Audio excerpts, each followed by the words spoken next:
his care in Minnesota and spoke to NPR on the condition of anonymity, says patients are scared that these moves will mean their care is cut off suddenly. We're going into the holiday break, and families are going to be sitting at home terrified, not knowing how they can protect their children. The proposed rule is open for 60 days of public comment on the Federal Register and will need to be finalized before it takes effect.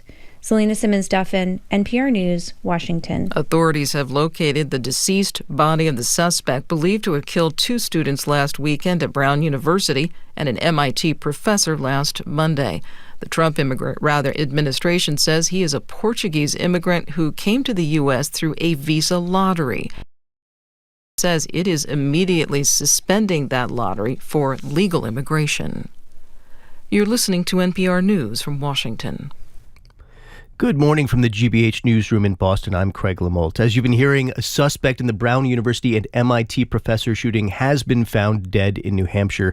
U.S. Attorney for Massachusetts Leah Foley says the investigation that reached across 3 states took several days to connect the shootings at Brown and in Brookline, and that tracking the suspect down was difficult. He was using a phone that was obfuscating ability to track it, and he was using financial, not credit cards that were tied to his name. And so he was sophisticated in hiding his tracks. Foley said the shooter, Claudio Neves Valente, attended Brown as a graduate student in the early 2000s. And before that, he and the MIT professor who was killed, Nuno Loureiro, were in the same physics program in Portugal. The motive for targeting Brown and Loureiro in particular remains under investigation. However, security analyst Todd McGee says that typically comes down to one thing. We see individuals of this nature. It always boils down to the individual having a grievance. Now, we don't know what that grievance is at this point. We know that there was some familiarity between the shooter and between the MIT professor, so that still remains to be seen. Perhaps there are family members that will come forward that can shed some of that light, but it always boils down to someone having a grievance. We will continue to bring you the latest on this story throughout the day. Rain today and warm temperatures almost reaching 60, clearing up a bit tonight, going down to the upper 20s, and Saturday mostly sunny with a high in the upper 30s. This is GBH. Support for NPR comes from NPR stations. Other contributors include Jarl and Pamela Mohn, focusing on civil liberties, foster youth, public radio, and the arts. And the Public Welfare Foundation, committed to advancing transformative youth and criminal justice reforms.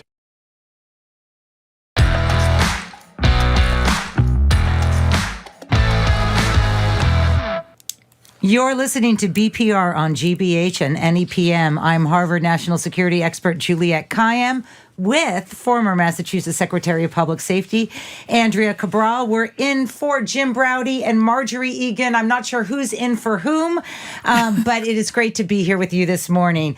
We are not at the Boston Public Library. Once again, technical issues. We apologize, and a particular apology to my parents who are going to come visit and see both of us.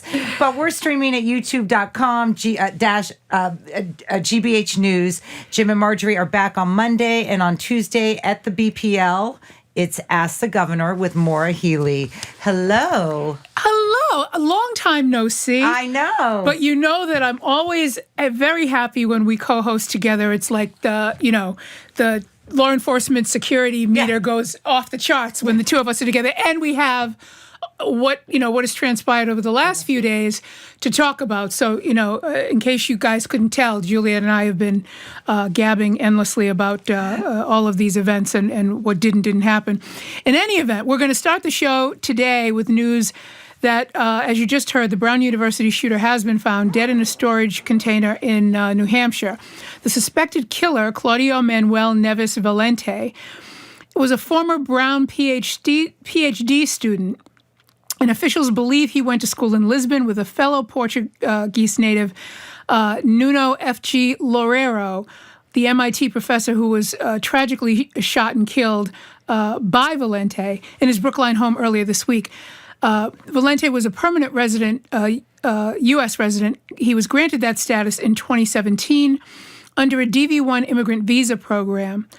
program we're going to talk about more in a second, because in a typical sort of knee-jerk reaction, the Trump administration is now suspending that program. There are many angles here. We want your thoughts on all of them, from the public's involvement in the manhunt to the emotional toll this kind of violence takes on us, especially when it's in our own backyard. What's your reaction to all of this? And are we experiencing a number of smaller Reichstag moments? If you don't know what a Reichstag moment is, you should Google it, because as was very aptly written about in the Daily Kos, this is a Reichstag moment. Trump is taking advantage of this to suspend further civil liberties and rights. So are we sleepwalking toward authoritarianism under Trump as he weaponizes and manipulates our responses to tragedies? We want to hear from you. 877-301-8970, 877-301-8970. Call or text. So, Juliet. Yeah, long week. Very, very long week. You've been very busy. I mean, you've been bouncing to CNN and a variety of other places commenting on this. And when you came in this morning, we were sort of talking about how in these investigations, and unfortunately there's way too many of them in the United States of America related to gun violence, they are slow until they're not. Yeah. So talk about that a little bit for people. No, I mean, it's definitely true. Look, there was a sort of course correction about 18 hours after the tragedy at Brown, where everyone was sort of focused on a person of interest. This is and then it's not him, and then get diverted, or at least focus on the investigation that ultimately ended up being successful. All I have to say is, I mean, there's a reason why, like, federal officials and law enforcement officials shouldn't live tweet investigations, because they often do come up short, or you get wind that it could be someone, and you have to investigate, but that doesn't mean that you need a press conference about it or a tweet about it every single time. This case, as you said, it seemed. Is it going anywhere? And then yesterday morning, you can feel it. I mean, we've been around this long enough. Like, you sort of feel like press conferences are canceled, or delayed. You're like, something's going on. You could definitely feel it. And that was good news, I think, for both communities. And now it's just for me, who looks at these kinds of cases, like, over sort of, history, or at least decades back, it's very rare to get something like this where you have different MOs, essentially. You have the sort of traditional school shooting, right? And then you have minus the semi-automatic weapon. So exactly. And then you have essentially an assassination of the professor from MIT. And so I was a little skeptical when I started to hear, they might be connected. But they were. And it just seems like a decades-long grudge, a stewing hatred. Anybody who's seen the movie Jay Kelly, it's very apt. Jay Kelly, it's a George Clooney movie that's out, but a pivotal part of the movie is someone who has held a grudge literally for decades. Yeah, and people are capable of doing that. I think, I'm very much loath to criticize investigators, particularly the people who are the boots on the ground. I have no problem, criticizing Kash Patel, who, in my view, the closest he should come to the FBI is if he's a target of an investigation. But I was a little bit surprised that they discounted immediately that they couldn't be connected. Yeah, because as we've discussed, the MIT professor shooting, it could be anything. But something like that is just highly unusual in and of itself. So you usually are looking at an intimate relationship where someone is disgruntled, is going to do something. Maybe the person has a stalker, but also a colleague or a former student. And in that respect, I thought there might have been a connection. But still, they were in different states. Yeah. Like you said, the MO was different. So what we're kind of looking at today with our callers and our texters is how you feel about the way this investigation progressed, and particularly, it's not unusual to ask for the public's help. Yeah. But unlike some of the things that Juliet and I have been involved in, particularly for me, the marathon bombing, we didn't have this level of social media and these there were some individual investigations. People got wrongly accused of being involved in the marathon bombing, and they weren't, and you hope people learn a lesson from that. That hasn't happened. So we do want to hear from you about the misinformation, the disinformation, your sense of security now, sending your kids to college, how you feel about that. Talk to us about that. I want to say, though, also there was a sort of backstory here in which the sort of right-wing media ecosystem went after a Lebanese American student at Brown. Brown had to take down his sort of presence at Brown, and then was accused of by the very right wing that never can admit it's wrong, that the taking down of his bio was proof that he was guilty rather than proof that they were completely illegitimately doxing him. Right, and his safety was at risk. Yeah, and his safety is at risk because we know that people will respond to this, and this is some of the biggest names in the right wing media sphere. That recklessness. This comes, and then on a dime, they go from, it's not I think he was Lebanese, it's not the Arab Brown student, it's now the immigrant, right, from Portugal. And without any thinking about what it is, what it means to put that out there and what it means for individuals. Well, I think they know. I think they don't care. Yeah. Where do you want to go? So John from Salem, and he texts, why does this country insist on living in fear like this? And I think a lot of us are asking us, these family group texts that we all got, the texts I got from girlfriends throughout the course of the week about, worries about where they were. There was a whole fear that this was somehow related to anti-Semitism because he was an Iranian. The MIT professor was a scholar of nuclear energy and fusion. Netanyahu from Israel has like this whole theory that it was the Iranians, and I mean everyone needed to view this through a prism that made sense to them, and I think that's probably often true because it seems so senseless. Right, and the prism is actually of our own making because we now curate the news that we want to hear. So that prism is not what it was even 10 years ago, where it might have even been more expansive. We are filtering it through the news that we allow ourselves to engage with because it confirms all of our, in some cases, worst leanings. Let's see what Dan in Gloucester has to say. Hi, Dan. Hi, Juliet and Andrea. Hi. I'm a political scientist, also from Harvard, as it turns out, the Data Center for Russian Studies. I was calling to talk about this idea of a Reichstag moment because I think that there's lots of limitations on civil liberties. Certainly, and those are scary, and we should be upset about those. But I think, we can look back in history and, during World War I, World War II, Democratic presidents, including my own favorite Democratic president, FDR, limited civil liberties a lot. I think what we really have to be paying attention to is elections and election outcomes. And, we haven't seen Trump actually countervene or change the elections that we've had this fall. I think the closest thing to a Reichstag moment was actually when Speaker Johnson refused to let Adelita Grijalva take her elected seat. And that's not to say there's not a Reichstag moment coming for elections, but we'll really know once we see the midterm elections next year. January 6th was the potential Reichstag moment because it had to do with preventing actual change in office at elections. But I think that's where we really have to look is these elections. And elections are going well for Democrats, and Trump has really done nothing to prevent that so far, which fills me with a little hope, even as I'm worried about these civil liberties.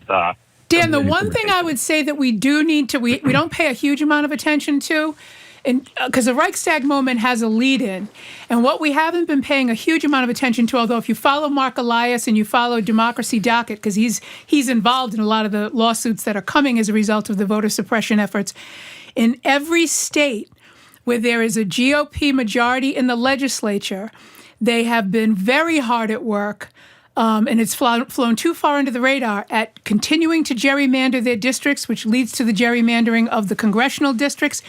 And they've been winning up to the point where these cases have gone to the Supreme Court on gerrymandering and redistricting. So you haven't seen the effect on the outcome of elections yet, but you have seen the effect on the ability of people to vote as freely as they once did, between trying to do away with mail-in voting, the gerrymandering the districts so that they remain reliably Republican and they have a majority of seats, whether it's a local election or a congressional election. All of that has has been put on steroids, has been proceeding at an exponential pace, all while we've been covering the major things that Trump has been doing out of Washington. So you're right. The outcome of the election will tell us the story, but if it comes out the way I think it may come out, it may be too late because of all of this groundwork they've been doing. Reminder, people can call or text at 877-301-8970. We would love to hear from you on this very newsy Friday. So an anonymous text, I was praying the perpetrator would not be an immigrant because we know the president uses any opportunity implementing his agenda of cruelty and hatred. So basically this texter, thank you for texting in, is talking about almost like, you know, within 4 or 5 minutes of understanding who he was, this diversity immigrant visa program. This diversity doesn't mean diversity the way DEI, the way the White House thinks about DEI. There are countries that are underrepresented for a variety of reasons that the United States has an interest in having more people from those countries come in. This is Portugal, and he came in on originally a student visa, then comes in 2017 or 2018 on one of these diversity visas. I only say the year because just to remark that is Trump 1.0, so there's no Biden blaming or Obama blaming. Look, we shouldn't be surprised that the administration is sort of using this as a lens by which they can continue to go after immigrants. They'll find anything. So this is like sort of easy for them. This is not the lesson learned, though, at least from the perspective of anyone who would look at this objectively. There was no criminal record here. I mean, there's like literally, there's a guy who's just like stewing in his hair. Exactly. Who come in, right? And it's just but they will use this as an opportunity, mostly I think to steer away from the other narrative that they probably wanted, which was that this was Islamic terrorism. Right. And here's the other thing. It's just that they know that people are, I mean, it's true throughout history, people are the most vulnerable when they are afraid. And they're so focused on being on fear, and it's legitimate fear, that that's the best time to deprive them of the rights that they're entitled to. But this is also, people the press refers to it as Trump's immigration policy. It's flat out racism. It's just racism. It's every ism that you can possibly think of. It's not a policy. It is just a level of xenophobia and white heterosexual male supremacy writ large. It infuses every aspect of domestic policy. So it's not just an immigration policy. But yes, they are good at it. They want us to sleepwalk toward authoritarianism or totalitarianism. Mary in Florida. Hi. Hi. Hi. Hi. I'm here. You're here. You're go on. Ahead. I'm here. Yeah, go ahead, Mary. Well, I was just wondering, it seems to be lost in a lot of these stories that where does this guy get a gun? Right. How did he get a gun? Right. We do not know that right now. So, I mean, I think that, but what we do know is this. It's always the question. What we do know is that this was not, I mean, when I was talking about the stewing anger he clearly had against an institution where he didn't succeed and what might have been just rampant professional jealousy against someone who had been a colleague or a co-student with him, who then, as we know now about the MIT professor's biography, reaches the heights of academic and public professional accomplishment. That this was planned for some time. I mean, at least as for some time, meaning in November, he already knows how he wants to do it. So then you have to unwind back from November. We know that because he rents the storage facility in November. So well before that, he's beginning to think, how am I going to do this? The MIT professor assassination, and then figure out how I get to New Hampshire. Was he planning on committing suicide the whole time? Who knows? He might have been. I mean, he had different license plates for the car. He might have been planning on going to Canada. Right. But to Mary's point about where did he get the gun, it doesn't inspire confidence and lets you know, quite frankly, that the question is never going to be asked on anything approaching a national level, certainly not from Congress and not from Trump. Trump's response was, these things happen. you can't predict all the time what people are going to do. People do this, otherwise we wouldn't have a program to talk about. But what you can do is you can control people's access to weapons. You can make people safer by controlling people's access to weapons. And you haven't heard a single leader in Congress talk about where did he get the gun? And even if he got it legally, this is a good time to talk again about the need for better gun control. I think Mary's point is well taken. Yeah. Thank you, Mary. Brendan in Sturbridge writes to us, between this, Charlie Kirk's awful assassination, and so much more, there is no tragedy the Trump administration won't exploit to expand its authoritarian power.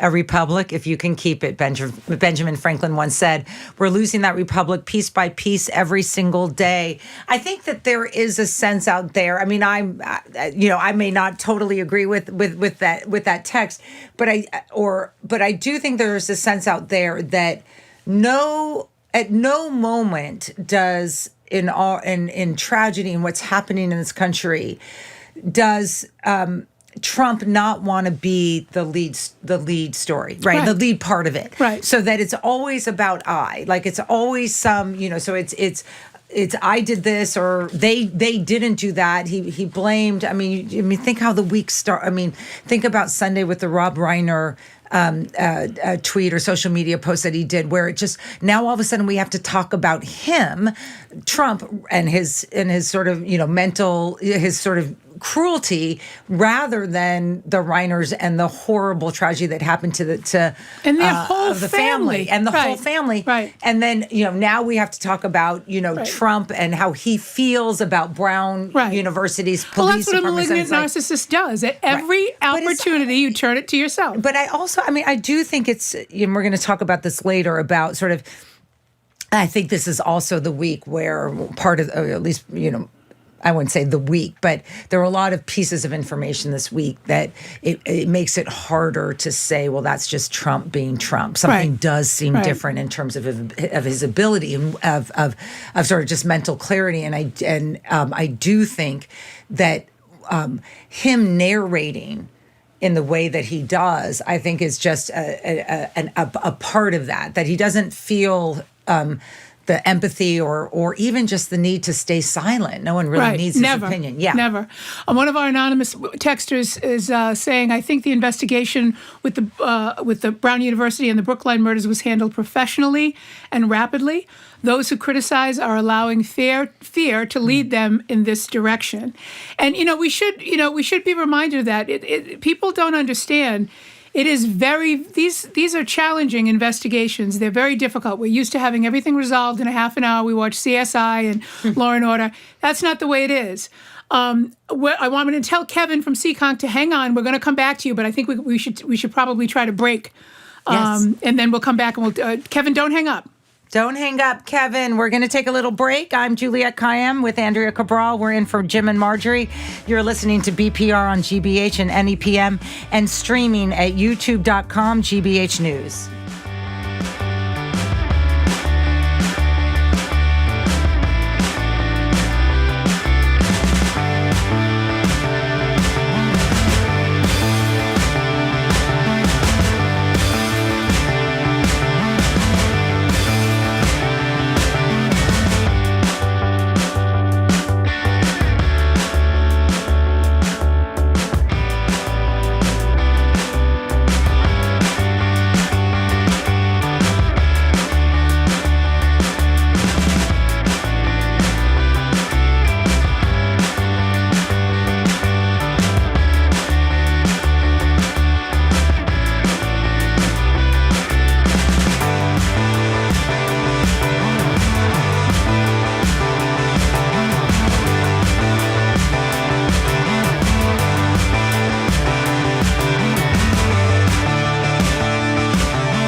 In Ukraine, a group of grad students found a trove of old klezmer tunes that have not been heard in almost a century. Now musicians all over the world are playing them again. Wherever we go, we like to spread these melodies, and it works. because people do play these melodies they heard from us. That's next time on The World. This afternoon at 3, here on GBH News 89.7. Our programs are made possible thanks to you. And the Cambridge Homes, a nonprofit, independent, and assisted living residence with a tradition of service, working with Cambridge area seniors for more than 130 years. You can learn more at thecambridgehomes.org/tradition. And Boston Ski and Tennis, helping families stay active and outdoors this winter, offering a range of winter sport products and services with locations in Newton and Westboro or online at bostonskiandtennis.com.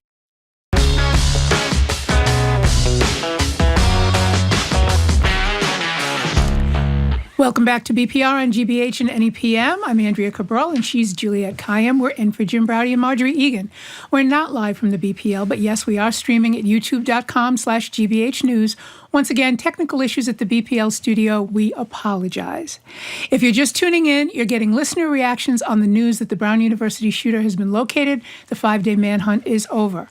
Social media spread misinformation in this case like wildfire.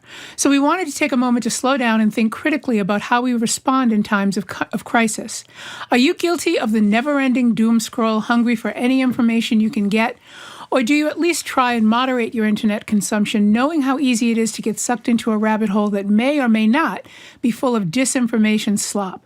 Give us a call or text us at 877-301-8970. Again, that's 877-301-8970. We have Kevin from Seekonk on a phone call. Kevin, are you still there? Hi, I still am. Great. Thank you so much.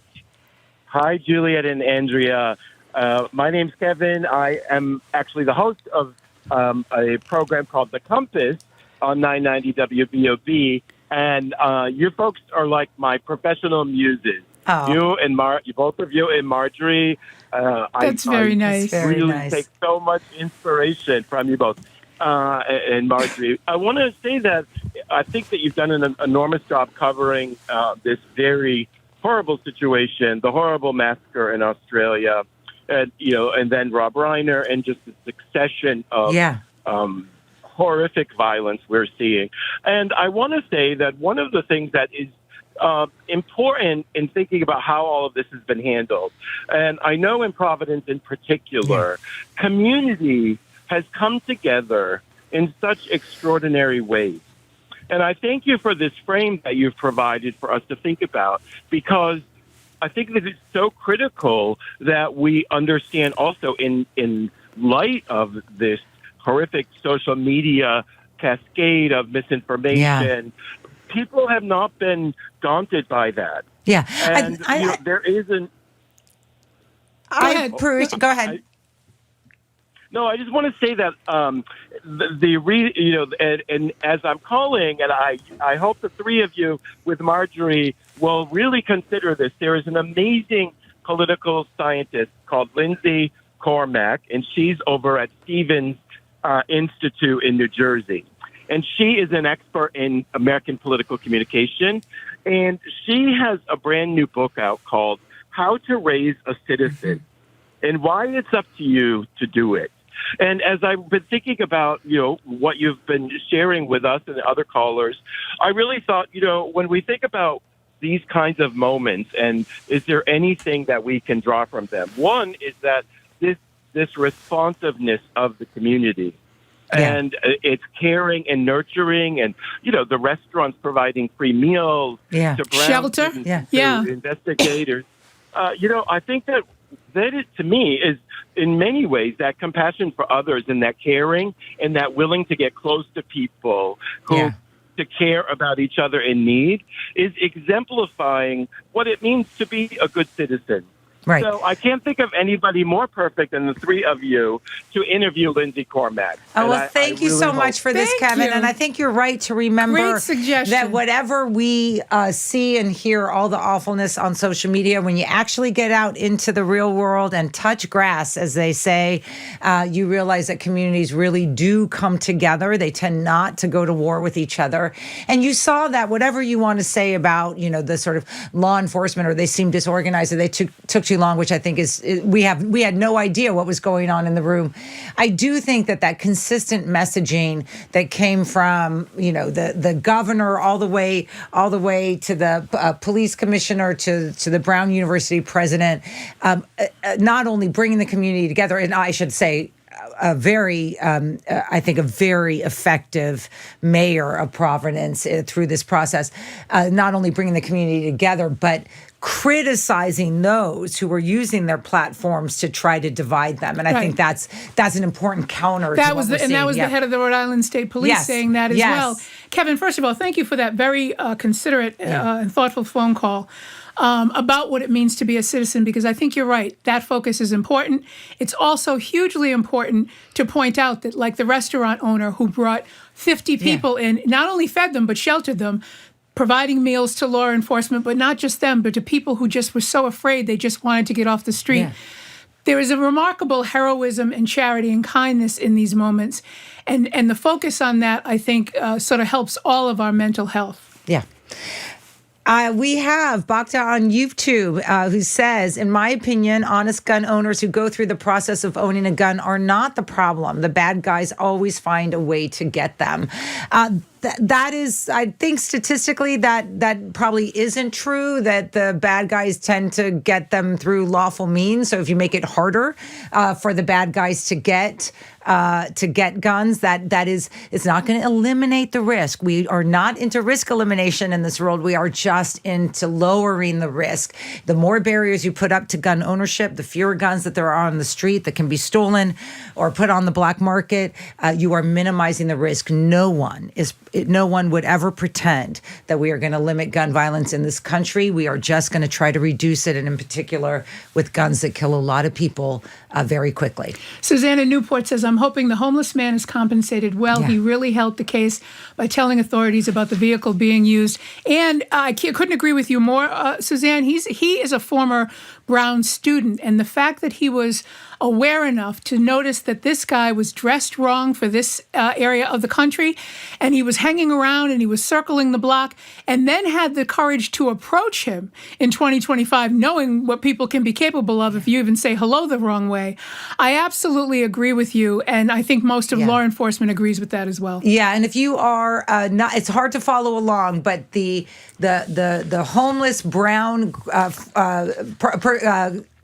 person who had gone to Brown, I don't know if he graduated, is the same person that is John on Reddit. So you're going to see lots of information about it posted on Reddit about what the police should do, and then came forward. So we thank him because, as we heard, the case blew open after that. We're out of time on this. Thanks for all your calls and texts. Coming up after this quick break, it's our Friday media analysis with the Bay State Banner's Ron Mitchell and GBH's Adam Riley. I'm Juliette Kayyem with Andrea Cabral. We're in for Jim and Marjorie, and you're listening to BPR on GBH and NEPM and streaming at youtube.com, GBH News.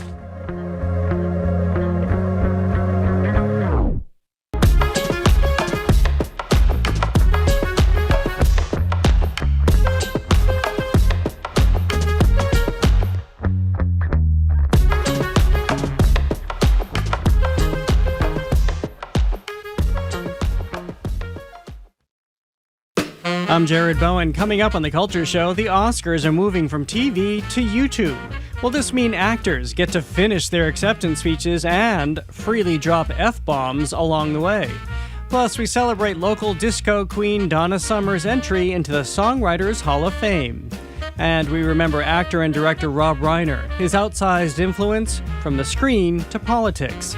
That and more on our Arts and Culture Week in Review today at 2 on 89.7 GBH. Support for GBH comes from you. And the International Institute of New England, committed to helping refugees and immigrants find safety, housing, jobs, and opportunity in our communities. Learn more at iine.org.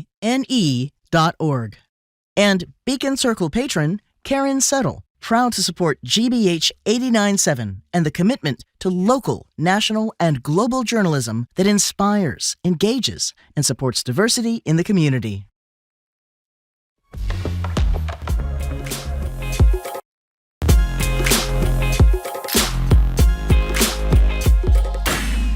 Welcome back to BPR on GVH and NEPM. Andrea Cabral and Juliette Kayyem here, in for Jim Braude and Marjorie Egan.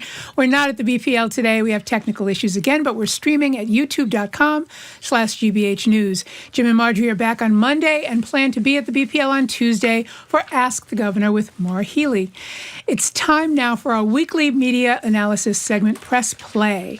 Today we have the pleasure of having GVH politics reporter Adam Riley and the Bay State Banner's Ron Mitchell, who is both editor and publisher of that fine publication. Ron and Adam, it's been a while. I just saw Ron the other day because he stopped by the library. I haven't seen Adam in a very long time. Thank you both for being here. Good to be here. Thank you for the pivot from the library. I'm still like regrouping from that. You guys are all so calm. I'm like, okay, we're here in the studio, and I would love to ask both of you.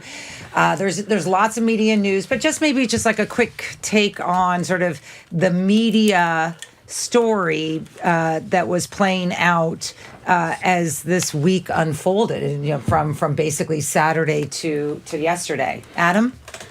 I feel like the press, broadly speaking, proceeded at about the right pace, not getting ahead of the story, reporting known facts, highlighting what we didn't know as well as what we did know. So I think if you were to do a case study of the coverage of these two disparate incidents that turn out to have been part of the same story, I think, broadly speaking, the media would come off pretty well. I can't think of any. Was there one case where there was the person of interest was named? Am I right about that? Yes. Yeah. Yeah. I think the only bad actors in this. Yeah, I think the only bad actors in this wasn't the media, but it was, the administration quick to say we caught the guy when they hadn't, quick to indict. I think, like you said, Brian, that the media's tempo was pretty good. There was a lot of guessing or implications of what people thought it was, but the media didn't bite on those. They didn't chase those, false narratives. They actually stuck to the facts pretty clear. It's tricky when you've got 24/7 cable news and the stories out there, and even if you have not advanced your knowledge in any meaningful way, you need to find something new. Feed the beast. To say. Feed the beast. Yeah. I mean, I work for CNN. I know, Yep, and it was very anyone. Interesting. For me, because of my daughter went to Brown, so I'm getting all sorts of stuff on a personal level, and I had to keep checking myself because I was like, this is, the people I know who know Brown don't know anything more or less than if a random person were texting me, right? Like, just like, because the original death count was actually quite high, or at least the rumor mill and stuff. So I did think that people tried to sort of pace it correctly. There'll be a press analysis of the press conferences and things like that, but meanwhile, I do love this story, Vanity Fair. We'll start with Vanity Fair, a huge profile of Chief of Staff Susie Wiles, and I think that sort of portrayed. Basically, one of her greatest lines was that he acts like an alcoholic, which is not can't be. Which can't be a compliment. One would hope, but I want to start Ron, why would she do this? This is the thing I can't get around my head. I don't think she's a true believer. I think his environment is filled with transactional people.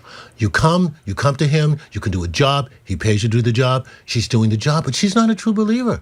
And she's not going to go out lying and saying a bunch of things that aren't true. She told the truth of what most of us assume was the situation. But now we have evidence that somebody in the room, and again, I think that she's probably smart enough to understand that is really, really, really dangerous for the country.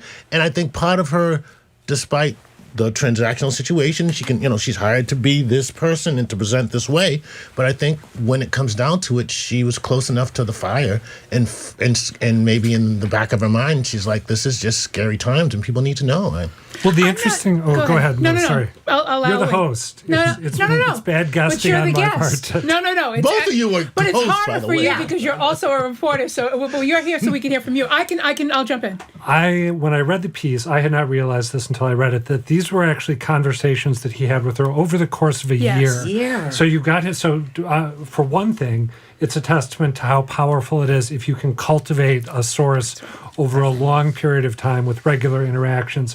And then you take the aggregate of these conversations, put them together in one article, and the impact is so much greater than if you had tried to report out any of these pieces in isolation. Do we get to talk about the pictures? Yes. Too? Yes, but before we get to that, I just want to point out, this is why when the guest jumps in, you let the guest do it, because that's exactly the point that I was going to make, was that this is about a person's guard being slowly lowered over time, and an artful interviewer taking advantage of that as the person becomes more comfortable, and that's how you get to the truth. Because if you just hit the Trump administration and in sound bites, they're going to lie to you every single time. So I'm glad that you said what you said, because that was what I'm glad we. And that's the quality of that journalist.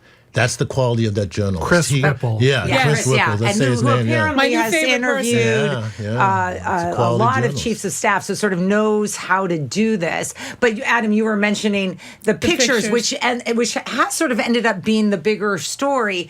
What's up with the photographer who seems to not be shy with his media appearances, which I don't mind. If you were in charge of the Trump team deciding to participate in this story, and if you went back and once you got wind of him being the photographer, Christopher Anderson, I believe, if you go back and look at some of his past work, he has said, and it's true, that he has an affinity for the extreme close-up.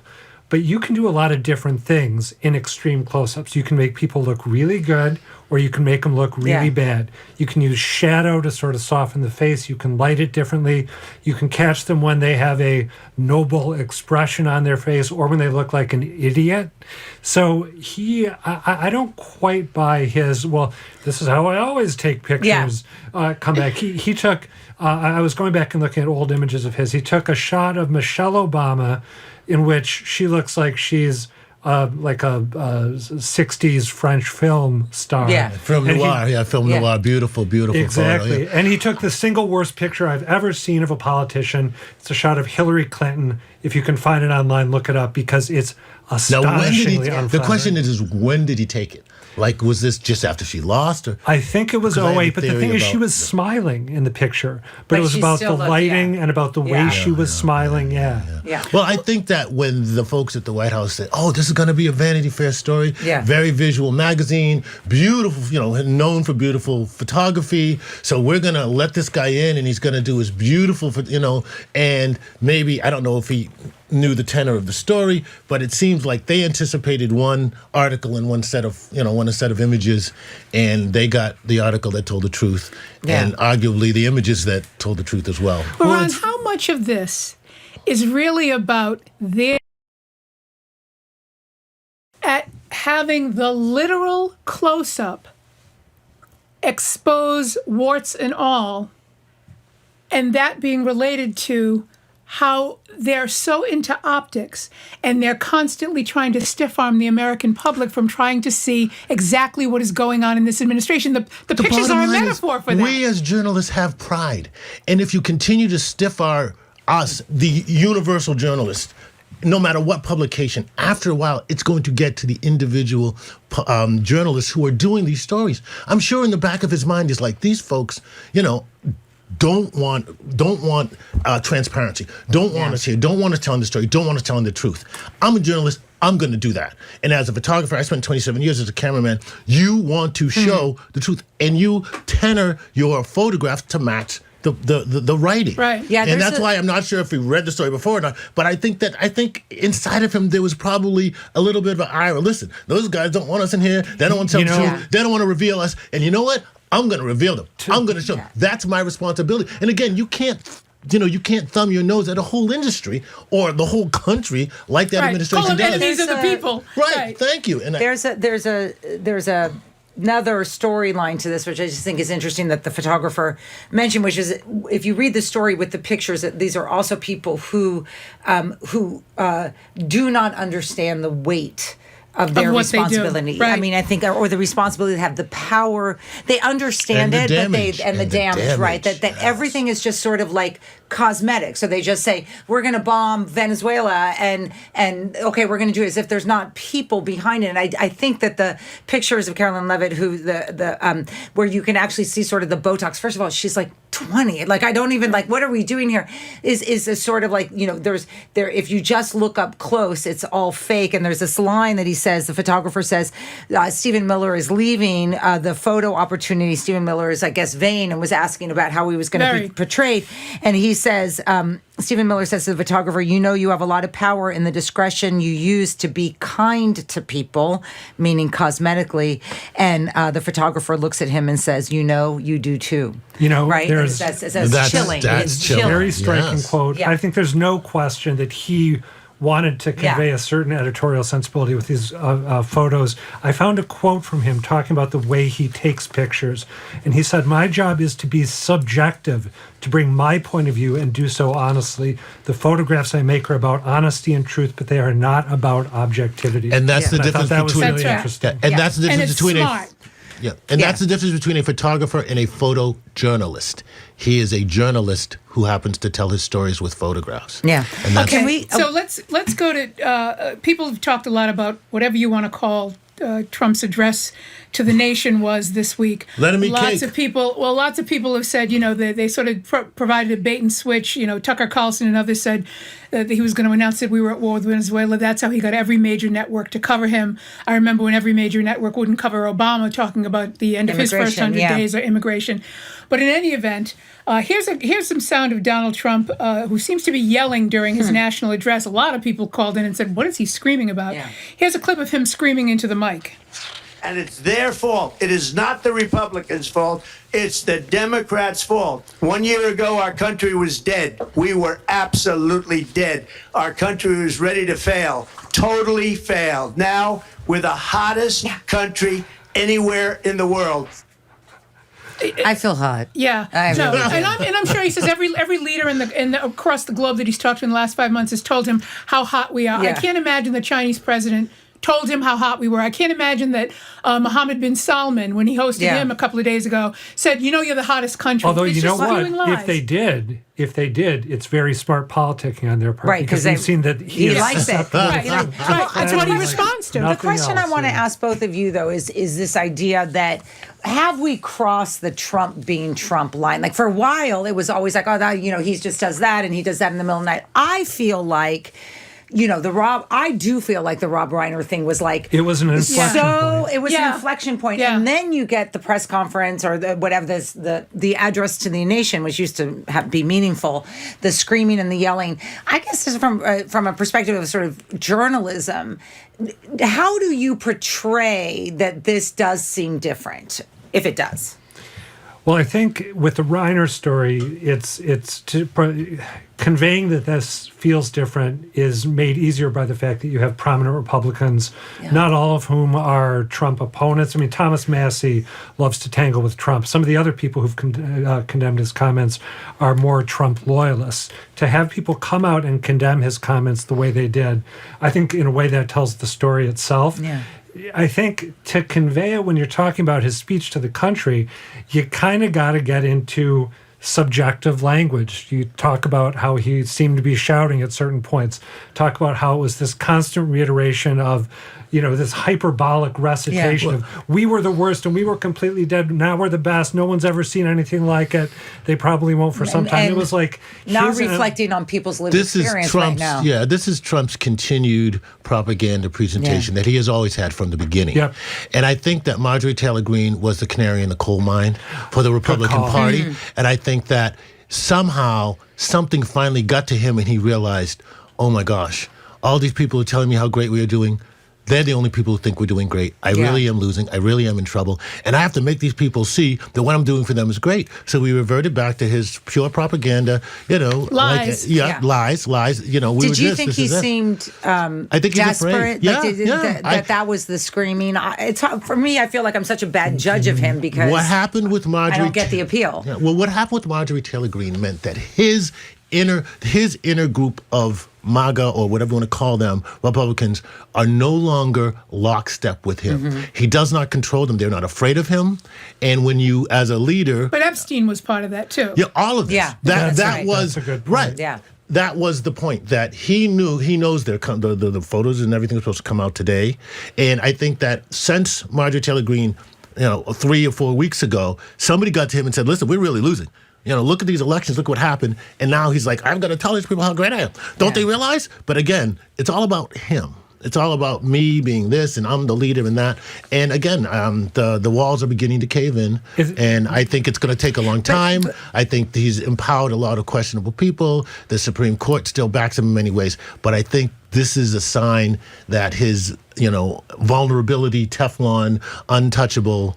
I think that's waning. But I mean, the question I have. Part of that's, but the idea that he's not. I'm not a doctor, so I can't say it. But as you look at him and you think, is this a person whose mental capacity is the same? I'm not giving where he is now a name, is the same as it was a year ago. I think objectively you can say there is something going on between when he was in the debate and now. In the debate, he's doing his crazy. That's called father time. Yeah.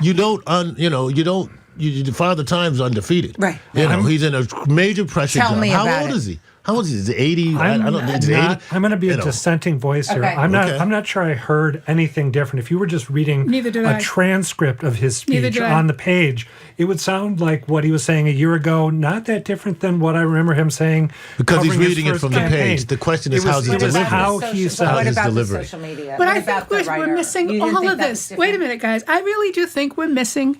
That we can talk about him, and I know we have to talk about him. I think the media has been essentially stymied by how you cover the most prolific pathological liar in political history, possibly in world history, and without seeming to constantly say this man is a liar. That's why I've sort of put all that aside. I think what we need to be focused on is everybody knows he's not going to be able to run again. Marjorie Taylor Greene is jumping into the void. She knows that MAGA base, particularly the ones disgruntled about Epstein, there's going to be a vacuum. Nature abhors a vacuum. She wants to jump into it. Yes, they're moving away from him, but they won't have any. He has no utility after this term. They want to be there then, and that's what the country's not looking at. All of this gerrymandering and voter suppression Republicans have been doing at the state level and in their congressional districts, that's the breach they're going to fill. All of the people who are behind Project 2025 and who are changing this country into a totalitarian one, they will step into the breach when Father Time catches up to him ultimately and the Constitution catches up to him and he can't run again. And we're not paying attention to that. We're focused on him yelling and screaming into the microphone at a nonsense address about himself. We're past that. That's true. So he can't run again. That's true. That's true. Right. Look at the people behind him. The loyalists who you hear now defending him, they're the ones who are going to step up and want to be leaders tomorrow when he's gone. And that's who we should be worried about. But I think some of the loyalists also read the writing on the wall and realize that you can't blindly follow him because what he's doing is not popular. Right. And is losing. But they'll use him to be the face of it. Yep. Then when it's in place and they take power, it'll be too late for us to push back. You were saying that you didn't think from a perspective. I thought let's go back to the similar. journalism thing. So under Biden, it was the absolute worst. Right. We were dead. No one had ever seen anything like it. Now under Trump, it's the best. We're the hottest. People keep telling me. Why did you think people perceived it as different then? Because I think the tone. Okay, interesting. I'd love to hear that because I if that's true, that if I had read it, it would have sounded the same. I woke up the next day. I didn't watch it live. I woke up the next day, and I was surprised for everything from the New York Times to to my social media. Was saying the same thing. That's not often true. So they were all saying this is evidence of cognitive decline? Yes, and I think, and you thought it was I'm just those an outlier style. here, but yeah, I feel like I've heard him say the same thing many times. No, but you were saying that it was because it was like a mini tantrum. The cognitive decline is not. I mean, the same folks who wrote his script a year ago, most likely. I mean, I don't know, but so the words on the page are going to be the same. The litmus test is. How is he presenting though? And I heard desperation in his voice. I had desperation I heard fear in the way that he presented. And I think that is part of the major point. And I think your point as well is right, that we have to not be distracted by the craziness in the room. We have to watch the tactics and the strategies if we want to make sure that this country continues to be a true free democracy. Right. So, that's the deluge is hard. I mean, I'm hard on the media sometimes, but it's hard to cover all Coming of this. at you like a fire hose. Sort of unprecedented.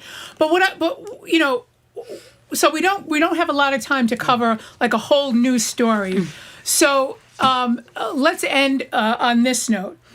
Going forward, I'll ask you first, Ron, and then you. Going forward, do you think that, and we have a hard out, so you only got 30 seconds. Going forward, do you think the media starts to change the way they cover him? I think be more forceful? Yeah. We're getting the music.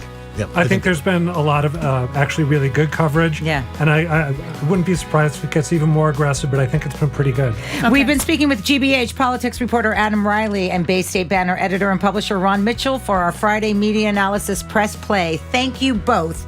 We say goodbye to you listening on NEPM, but make sure to tune in to the fabulous 413 starting at 3 o'clock this afternoon. This show continues here in Boston. Coming up after the noon news, it's Boston Medical Center's Dr. Katherine Gergen Barnett. I'm Juliette Kayyem with Andrea Cabral in for Jim and Marjorie, or Marjorie and Jim.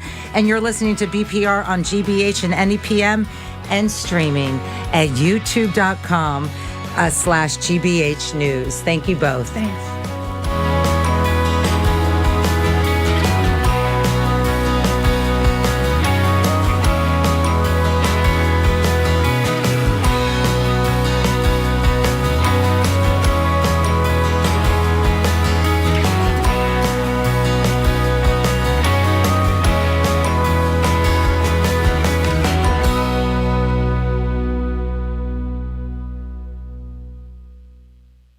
It's not over yet.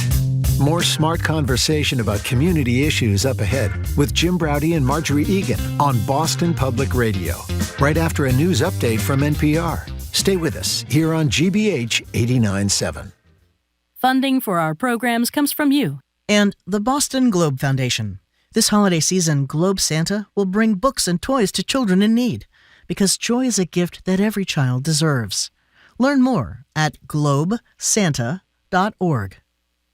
Filmed live at the GBH Fraser Performance Studio, celebrate the season with Bach from Sacred Works that evoke the wonder and reverence of the holidays. Don't miss Illuminate Bach, a holiday celebration, tonight at 9 on GBH2. You're listening to 89.7 WGBH HD1 Boston. Online at gbhnews.org. GBH News. What matters to you? I'm Andrea Cabral. I'm in for Jim Braude.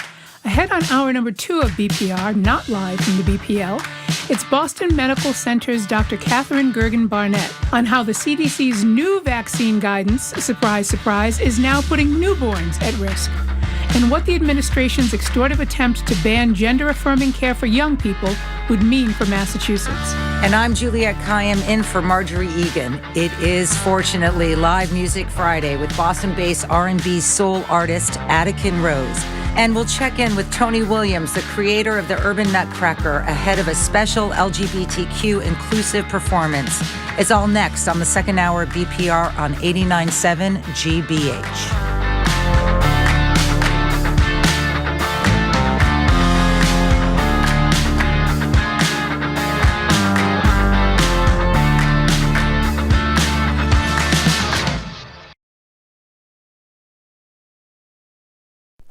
Live from NPR News, I'm Janine Herbst.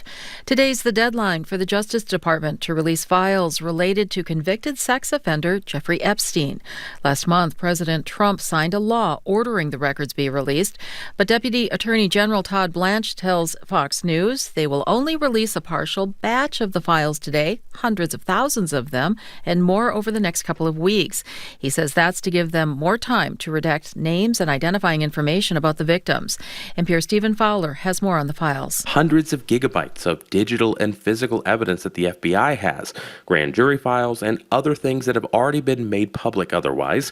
It's also worth pointing out the law gives this deadline of 30 days after Trump signed it as a deadline, but there is no enforcement mechanism or penalties or consequences written into the law for this time not being met or any improper redaction of information.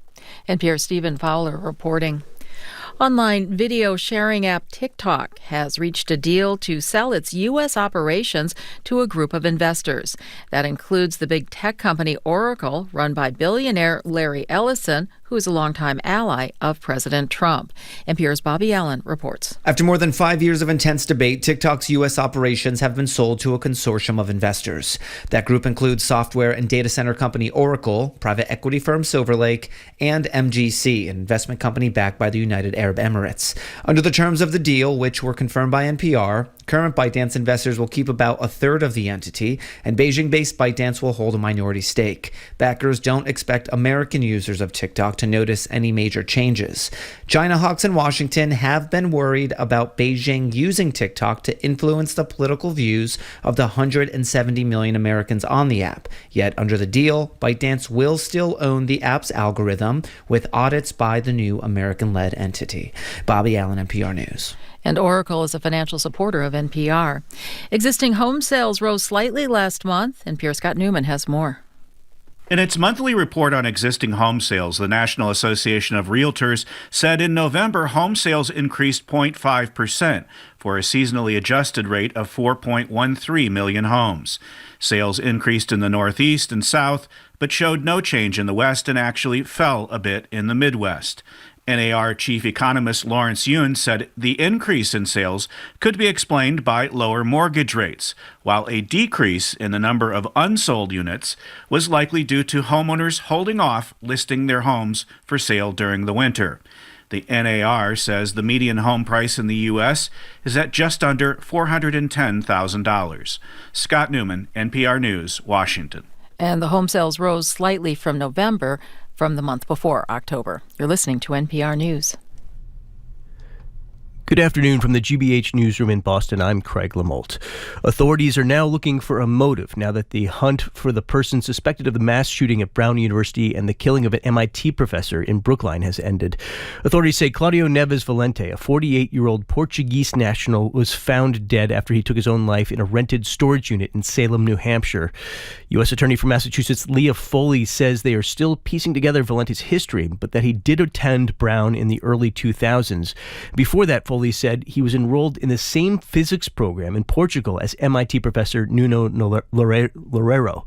Foley says after the Brown shooting, Valente went after Loureiro for reasons that remain unclear. The information that I know, and again, the investigations are going to continue to be able to provide you with all the answers that you are asking, is that there was no doubt that he was the intended target. Authorities had originally discounted any link between the shootings in Brown and in Brookline, but say new evidence came to light in the last 48 hours pointing to a connection. The Trump administration is appealing a judge's ruling that restored more than $2 billion in federal funding to Harvard.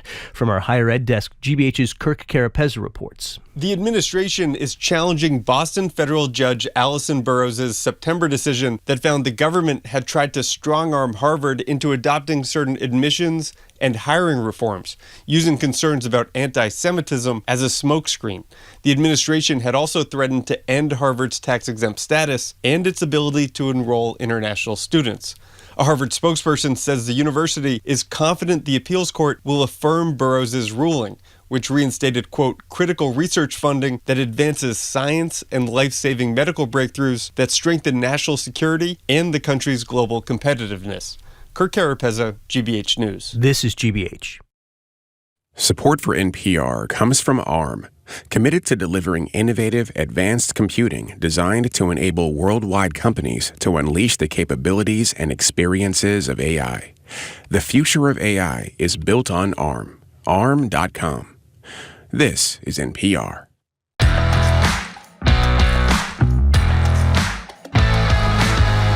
Welcome to a BPR. I'm Harvard Homeland Security expert Juliette Kayyem with former Massachusetts Secretary of Public Safety Andrea Cabral. We're in for Jim Braude and Marjorie Egan. We are not at the BPL. Once again, technical issues. We do apologize for those of you who made it there, but we're streaming at youtube.com/GBH News. Jim and Marjorie are back on Monday and hopefully at the BPL again on Tuesday for Ask the Governor with Governor Healy. Hello again. Hello again, Juliet. Joining us now in Studio 3 is Dr. Katherine Gergen Barnett. She's the Vice Chair of Primary Care Innovation and Transformation at Boston Medical Center, also an Associate Professor at Boston University Medical School, and an Aspen Institute Health Innovators Fellow. Hello, Dr. KGB. Wonderful seeing you both. Hello. Nice to see you. We got some news out of the CDC that they plan on rolling back newborn vaccinations for hepatitis. So I can't think of a better person to have on the show in light of this. Explain to us, give us a little history lesson about how the dosage scheduling for newborns for hepatitis came about, why we do it, and what the implications of this rollback are going to be for the health of newborns and their mothers. Yeah, so thank you so much for asking the question. And as you indicated, the CDC has just followed the advisory committee suggestion, which was put out on December 5th, and which really says that only women who are positive for hepatitis B or whose screening is unknown will then have a newborn who will get the vaccine. So just to give some context, so actually, believe it or not, we've had the hepatitis B vaccine since 1981. It was first being administered to high risk, exactly what CDC is recommending now, high risk babies. So those who are born from mothers who are known to be infected with hepatitis B or those for whom there was no known status. So that is exactly what is being recommended by the CDC now. What happened, and we watched, public health watched the numbers really carefully. And we actually saw that over 16,000 kids less than 10 years of age still, for some reason, had chronic hepatitis B. So the public health experts saying, obviously, this high-risk approach is not working. So in 1991, they did what we've had until, just a few days ago, which is to say that all newborns, irregardless of high-risk status, should be getting the hepatitis B vaccine within the first 24 hours of life. If your mother is positive for hepatitis B, you get it in the first 12 hours. And guess what? As a result, we have had a decrease of 99% of hepatitis B virus in our community, and it is estimated that we have saved about 500,000 infections of children and 90,000 deaths of children. And can you just, I don't want to interrupt you, I want you to keep going, but I just want you to, in this set, talk about the cumulative effect of the vaccine 100%. As to why that is. Yeah, and I will get there. I want to just remind listeners, because we talked about this very briefly, and I wrote an op-ed piece in the Globe about this, but why does this even matter, right? Because I think that for many things we have seen on the landscape of what we've talked about over this past year, we're talking about things where the science hasn't changed. And so all of a sudden people are like, oh my gosh, what is hepatitis B vaccine and why is it so important? So hepatitis B vaccine, as we've talked about, has been proven to be safe and effective since 1981. And it protects people, and in this case, we're talking about children, from getting a virus that if you get it in the first year of life, you're 80% likely to go on to develop what's called chronic hepatitis B.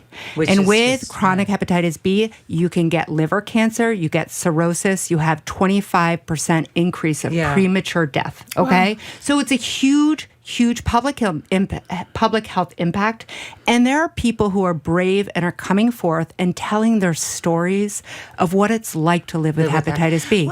What does the exact CDC approval mean? It's not prohibited, doctor. So what's my experience as a mother at a hospital? Okay. And I guess it will depend on the hospital. And the state. And the state, right. So we'll get to that. How much federal funding? Actually, because I think people see these guidelines and then they see the caveats to the guidelines. And then one of the interesting things about the Trump administration is they try to minimize the impact of these things. I heard the FDA commissioner on NPR, and you would act like this was no big deal. The way that they try to present it. Yeah. So what is that experience? You always. Yeah. So and to go back to your question of the current guidelines prior to, again, the beginning of this month, we would give the newborn vaccine. We would give one vaccine between 1 to 2 months of life, and the third vaccine between 6 and 18 months of life, and greater than 95% that, children would then be totally immune to the virus. Now, what we are seeing now is the CDC is saying anybody who wants it can get it, right? So it's still going to be covered for parents, who want their child to get it. But it's really saying, let's put the choice back in parents' hands. Let's have it be part of the informed, conversation, and really thinking about individual parental choice over being forced, or in this case, I think really talking about population health, right? Yeah. So what do we know about public health is we make decisions to try to keep populations healthy. And we try to obviously always give informed consent, lots of dyadic conversations. In other words, thinking about conversations where you can ask questions, you can get your questions answered. None of that has ever gone by the wayside.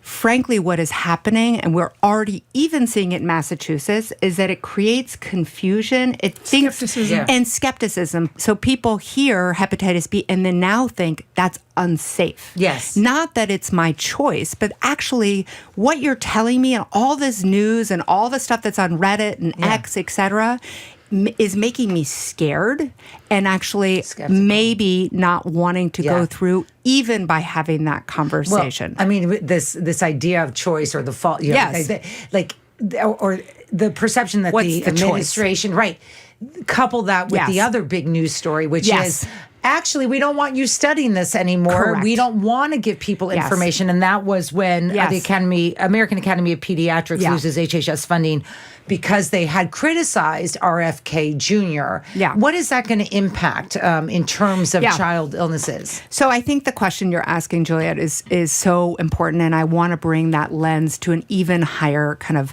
awareness for people. What is this idea between population health and individual choice, and how do we navigate that in a system where we're really all of us are trying to protect the well-being of communities? And so in the case that you're talking about, the American Academy of Pediatrics, which is a very trusted resource. It takes, medical information. It then packages it and allows the public to understand it. It brings trusted information to physicians, to families. And they've also been on the front lines of being critical of the Trump administration, especially around vaccines, for all the reasons we talked go kind of frontal in terms of, critical back to the AAP around their vaccine stance, which has happened a little bit. There has been a huge set of cuts that have happened to AAP, specifically actually around projects and research they're doing on things that matter to everybody.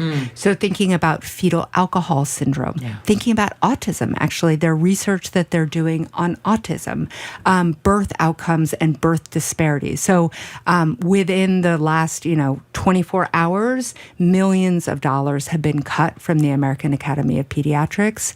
And it's hard not to see that as a quid pro quo. Right. And I do want this to sink into people. So when asked why these grants, which are long recognized to be important and good research and good science comes out of them, why this is happening now, they didn't want to admit that it was because they criticized RFK. And the reason they gave was essentially that the AAP doesn't embrace their racism. They actually, in 2025, it is okay for the administration to say, we're cutting these grants because you use gender equal language. You're not forcing people to assume a gender identity that they know is not right for them. And you're using a language of inclusion in your grants and the way that you do your work. So they're getting away with cutting this funding by saying you're not sufficiently white male heterosexual supremacist enough for us, and that's walking. That's the allowable explanation versus because we criticized RFK. Yeah, I think to, kind of really put a point on some of the language that is being criticized, it's as basic as pregnant people. Yes, pregnant people versus pregnant women. Yeah. So again, going back to the importance of what are the institutions that are there giving us important scientific information and how they're translating it to the work that somebody like myself who does public health and is on the front lines of primary care every day, we need to have support from places like the American Academy of Pediatrics, the American Academy of Family Practice, and all these institutions. We need them to be strong. And so really thinking about how do we continue as a public to support them and the work that they do. Katherine, I'm not in this world, so I've always just been curious. Yes. Like, there, you can hear a lot of name calling about RFK and stuff, but like, what is the end game? Like what? That's exactly what I wanted to ask. What pleasure do we get out of? Do they get out of, like, just based on your statistics, 90,000 more deaths than we otherwise have?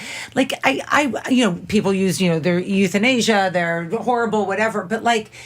Some of these people are not. And some of these people are, maybe they are too the Make America Healthy Again. But, like, do you get a sense when they see numbers like this, are they just not believing them? Or is there some strategy or something? Help me. If you can. I will try my very best. Yeah.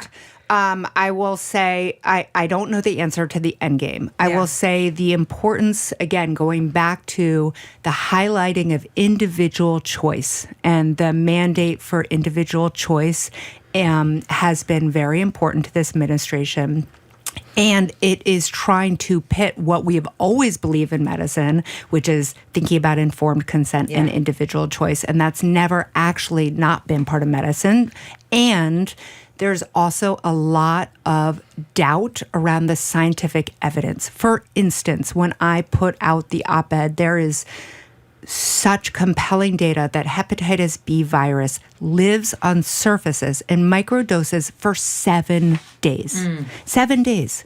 It is one of the hardiest viruses that we know. Yeah. It can live in tiny, tiny droplets of blood. So if you have a caretaker, we don't screen, like a lot of people don't have access to primary care. We could talk about this all day. There's so many reasons that people don't know they have a hepatitis B because it's silent for a lot of people until they get really sick. Yeah. So if you have your baby in a daycare, right, and they're like, say a daycare provider has hepatitis B, doesn't know it, has a cut on their finger, it exists on a surface, the baby has a cut. Like, there's so many ways, right? And I will say even the pushback I got from folks who are not in medicine on that fact, right? Even though we know it's well kind of scientifically proven, there's abundant evidence. So I would say we need to continue the dialogue where we stay open to each other. I am not here to criticize. I'm really here to give the scientific evidence and talk about the importance of dialogue again and again. And the more that we can stay open to each other and not finger wag and say, you want the same thing as I want. You want your baby to be healthy. You want your mom to be healthy. You want your community to be healthy. You don't want to have liver cancer. I want the same thing for you. I'm going to tell you the data I know, and let's get there together. One of the things that I most like about your pieces and why I always read them is that true to your character, you never fail at the end of a piece to say to people, here's how we get there, the place you were just talking about. So I'm glad you went back to the hepatitis B vaccine. So just talk about the bullet points that you have, because we do want people to leave these conversations, as dire as they are, with some hope about what they can do as individuals and what they can do collectively. So actually, I was with the Department of Public Health in Massachusetts the day before the CDC Advisory Committee report came out, anticipating that this is what it would say. And, Massachusetts leaders saying, really gathering us and saying, how are we going to, most and best message our community. So I was inspired by that conversation to say, what do we know? What do I know as a physician, a primary care physician, in terms of the importance of what physicians and healthcare providers need to bring into the conversation. So the first thing to do is put all of your kind of ego at the door, right? You may have more medical knowledge, but you both have, the patient and the provider have the same goal, like I just said, which is the best outcome, right? So being really clear about taking enough time for these conversations. Frankly, I think payers need to be paying more for these kinds of conversations. It's really critical that we have that to create time. the incentive. Right. Exactly, right? Don't make it just another rushed visit that you ask about vaccines at the very end of the visit. That doesn't go well. A no will come before a yes, right? Then really being curious about whatever kinds of questions the patient has. The patient similarly really coming with their questions, knowing what their questions are, being able to articulate what their fears are, and being curious and engaged about what the answers are, right? And to have that, you need a level of trust. And to have that, you need to have a continuous relationship, and ideally through primary care. And then the last thing I would just say, two more things. Community engagement, really using the leaders in the community. So, for instance, they were saying, in the public health department, don't just go to barbershops. That's amazing. But go to hairdressers because women are there all day, right? On a Saturday or Sunday, go there, right? Talk about, bringing leaders to those communities, and then the power of stories of people who are living with this experience. I asked you before, what's the end game? I think I know the end game with our next story, which is announcing RFK Jr. and Dr. Oz announced moves to ban gender-affirming care for young people. A controversial issue. Yes. Because Democrats are also split on this. This is not, just a maha, or some are. What impact will this have, and give people a sense of the numbers, because this is, in some ways the small numbers makes this a ridiculous story because they're so focused on so few people. Yeah. And it's not just gender-affirming care. It's gender-affirming care for pediatrics. So children less than 18. I honestly don't have the numbers at the tip of my finger, but I think to your point, this is an extremely small number of people who have been so marginalized by healthcare and the public, that to then bring this piece out and actually create so much vitriol and create more marginalization has been very painful. I think, this is hot off the press in terms of what Oz and Kennedy have proposed.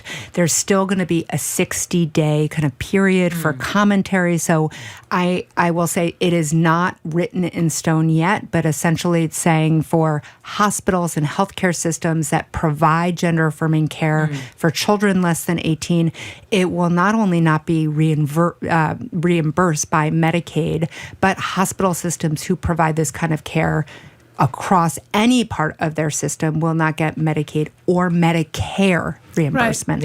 So fundamentally making it impossible or nearly impossible to provide this care. We don't know where this is going. I'm imagining that there will be legal action taken. So let's play the sound of RFK Jr., and I'll have a question for you on it on the back end. RFK Jr. announcing this new rules ban. I just want people to listen to the words he's saying here.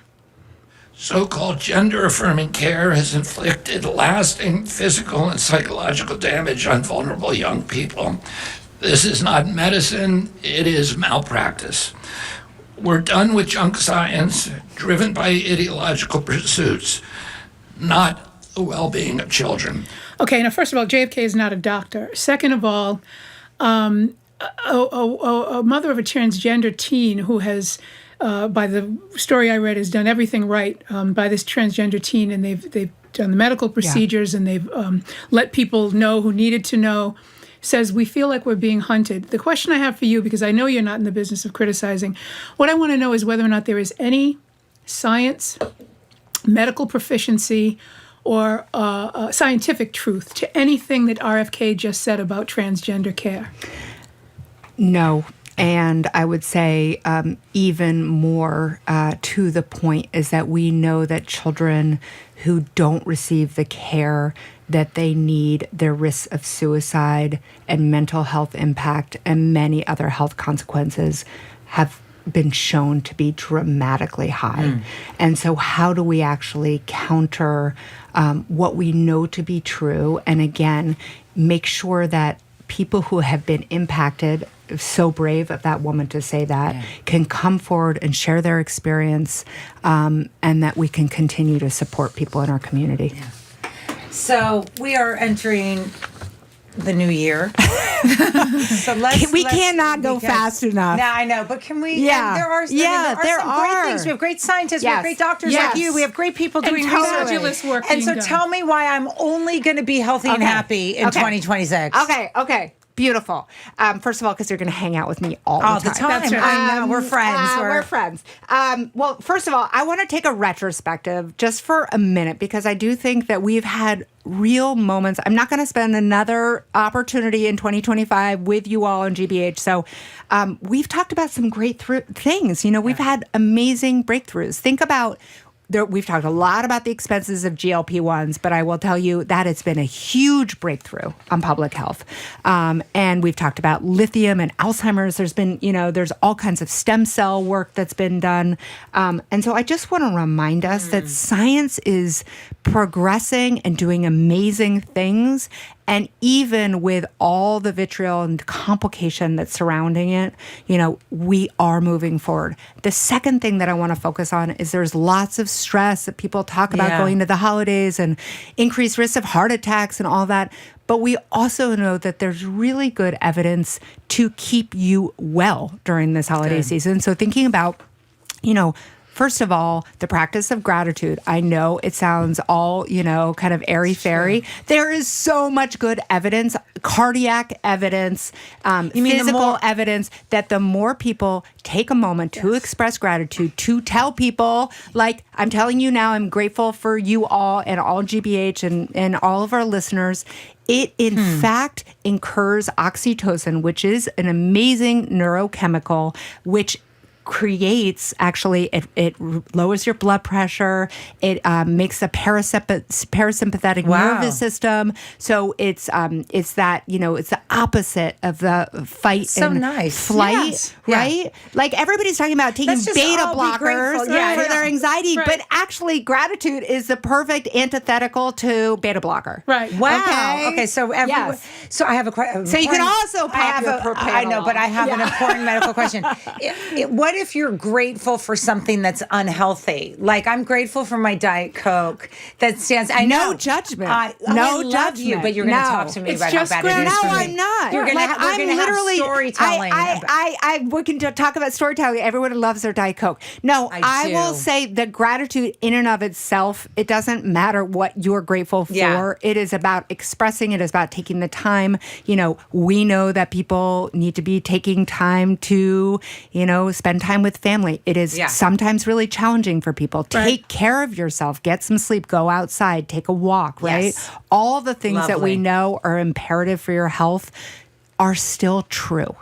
And what we can continue to be well. To do that. Yes. You just remember. It's always the first thing to go, though. Like you get stressed out. You're like, I can't work out. I can't go for a walk. I can't do this.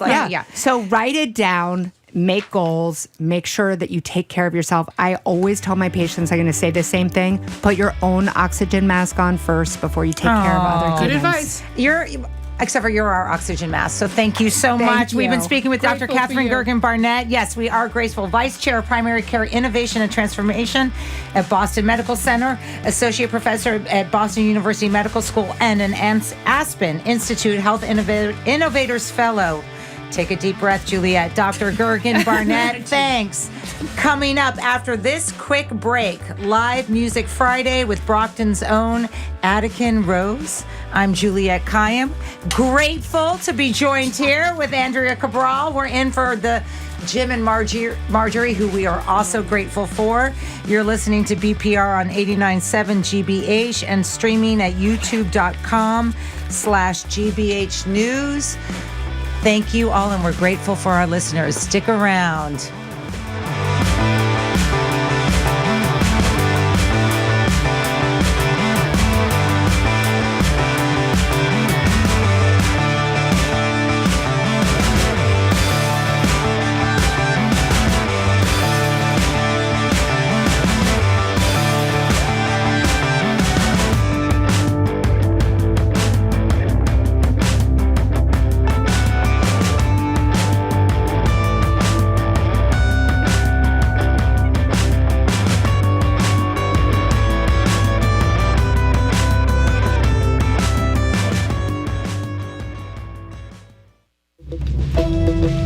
The suspect in both the shootings at Brown University and the murder of an MIT professor in his home in Brookline is dead.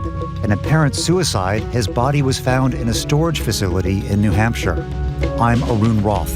Today on GBH's All Things Considered, we'll have all the latest about the suspect and the new search for a motive. That and all the day's news starting at 4 on GBH 89.7. Our programs are made possible thanks to you. And Bartlett Tree Experts, a scientific tree care company providing species-specific care for trees and shrubs for over 118 years. More at bartlett.com. And Subaru of New England. The all-wheel drive 2025 Subaru Crosstrek is designed for New England terrain. Subaru retailer locations at subaruofnewengland.com.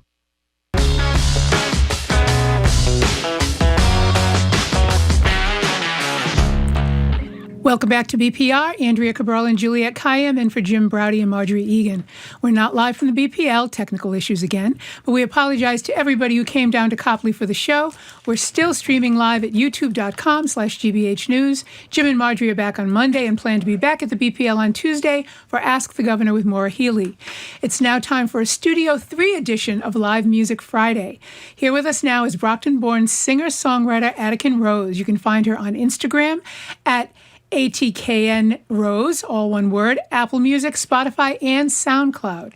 Also here, the founder and CEO of Put In Work, Rob Kelly Morgan, a true booster for Boston's local talent. He's managed Grammy-nominated producers, been nominated multiple times for Manager of the Year at the Boston Music Awards.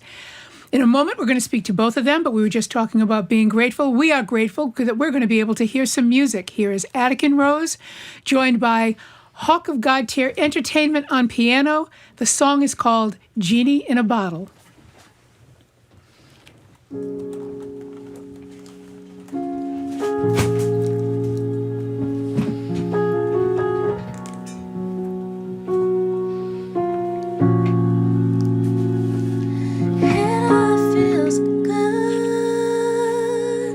With them tattoos on your neck, you must understand as you should. I look back at it again, what's your plan? You're from the heart. You must get it all the time, hitting me at night, gripping on my, scratching all along you. But when I get back home, I wanna die. I would cry just to deal with all these problems. I would hide just to not get so attached, and I would lie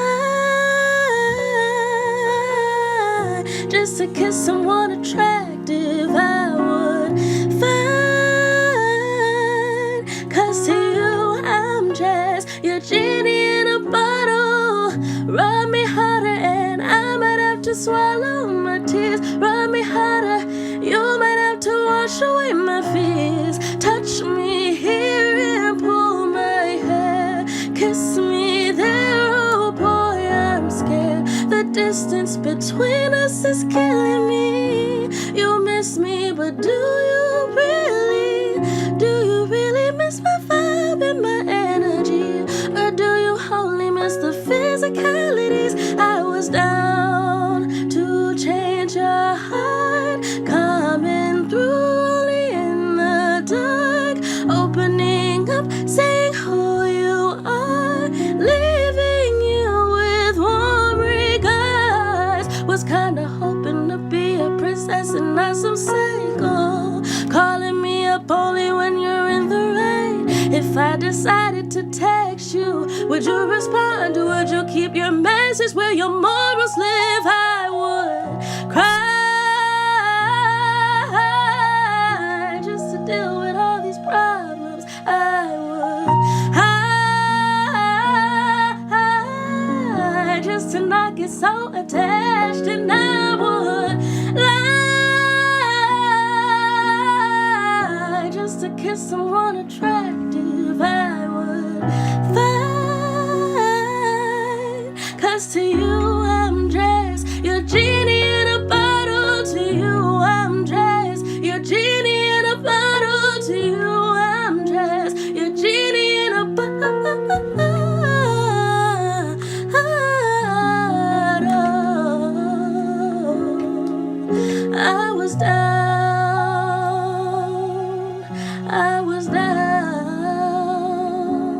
only in the dark,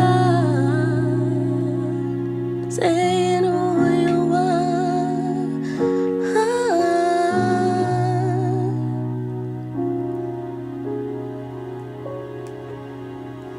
Wow. Yeah. Wow. Thank you. Oh my. Yeah. So I love my life and I'm happy, and I have such envy of people who can carry a tune and with a beautiful voice and a beautiful face and the whole thing. I mean, I am like sitting here like I can't watch. I'm so jealous. But thank you so much for that beautiful song. Absolutely gorgeous. Genie in a Bottle is that one. And as we said, Spotify, and you're everywhere, and Instagram. But I wanted to ask, and hello to you, Rob. How are you? I'm amazing. Oh, good. She's like sit here and go like, wait, when I saw you sitting here and you and I looked at each other, we both had a big smile on. Yeah, of course. I love art. I love music, and I'm like 14 years in now, so I'm accustomed. But yeah, I love it. She's amazing. How did the two of you meet? You want to take this one over? Yeah, definitely. I like stay in tune with local artists and stuff, so I definitely follow her via Instagram. And then I threw a party called Now or Never Renaissance at Unity in Dorchester. She came through. It's a big party for creatives and stuff like that. I heard her music and I enjoyed it, so we started working on music, and it started like that. So you're a local girl. You're raised in Brockton, right? You're academically, you're a theater kid, right? You're a theater person. That's where your academic training is. Mm-hmm. You got cast in everything you auditioned for over a 4-year period of time, some excellent productions. When did you sort of make the switch into singing? So it was during COVID, and as you know, we all had a lot of time on our hands. So I would just turn on like YouTube beats or different songs and instrumentals of different songs and see like what I could write to it and how I could switch it up and perform the song, or whatever's like in my mind, because I also write some poetry. I would write to that and just see how it would flow and all that jazz. And you decided, do you like that more than theater? I like them both very equally. Like, theater is like in me. I've done it since I was a child, so that love for it would never subside. But yeah, they're both equal. Music and theater, musical theater. Do you get like nervous still, or have you been doing this so long as part of your life? But like we had a dramatic morning for me, and I'm not singing, which is we were at the library, told the tech didn't work, and everyone jumps into a car to come here. You were in sweatpants at the library. I will confess to everyone. Just about 90 minutes ago. So I'm curious, like how, like, do you still get nervous, or what are you thinking about when you perform songs like this? I don't know. When I perform, I don't think, like, it's always that, like, 10 minutes before, like, coming on where it's just like, okay, we're about to do it. But, yeah, there's always some nerves in there. But once I'm in it, I'm in it. And you can see that you're in it. We were watching you sing, and you were definitely in it. Yeah. So, Rob, like we were saying, you're used to this. You're used to seeing this amazing talent just kind of open her mouth and start singing. Yeah. But you're focused on marshaling that talent and making sure people know what it is. So tell us about Put In Work. So yeah, Put In Work is a Boston-based company, and we basically handle the boring things for creative people. So the back end, that's a great slogan. We do the boring stuff for creative people. Yeah, you know what I'm saying? Yeah, I'm not even creative, but I'd like you to do the boring stuff. Yeah, so admin, contracts, negotiations, scheduling, and making sure we're building infrastructure. Our goal is to solidify and fortify Boston artists, you get what I'm saying, and build that infrastructure for creatives here. And in a time where, you know, creativity is turned into a quantifiable asset, we wanted to make sure that we keep enlightenment and the intangible things at the focus, you get what I'm saying? So Put In Work focuses on that. Because people say, where's the Boston talent? Where's Boston Black talent? That's not true. Yeah, that's not true. And I'm just gonna be honest, and that goes again to the Put In Work mantra of like, we're not a company of convenience. You get what I'm saying? A lot of people conveniently gets what's fed to them, and they're wondering why poison is being fed. You feel me? Now with us, we're fruit, we're roots. So you're gonna have to find our garden, but there is a garden for you, and it has healthy fruits. You get what I'm saying? So you can't just keep getting We're gonna hear the product of that boring work again with a medley of Let Me Go with the world premiere of her brand new song Tapping Into You. Take it away. For sure. Thank you.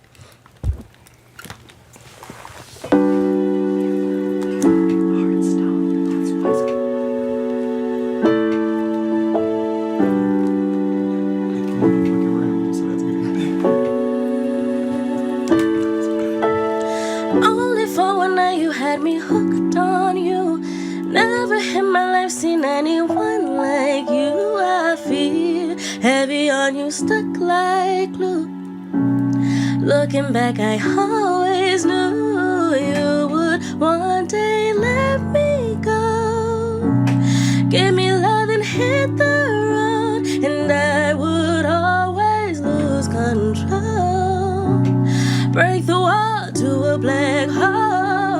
Say you love me, I'll say I love you. I need you on me, no boy above you. Don't let me go. Don't let me go. Say you love me, I'll say I love you. I need you on me, no boy above you. Don't let me go. You let me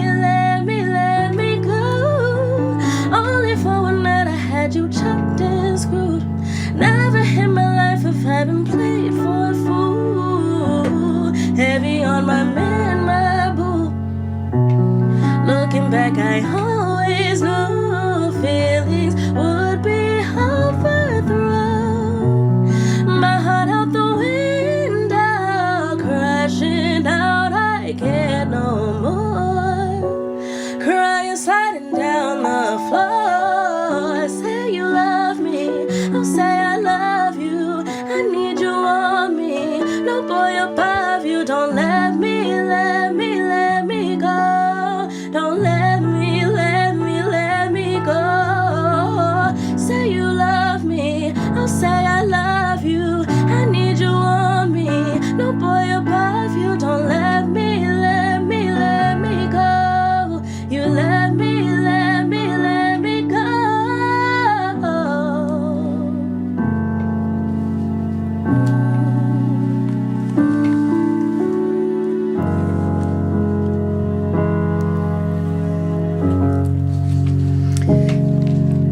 I'm just going to quote. Beautiful. I'm just. Yeah, one more song.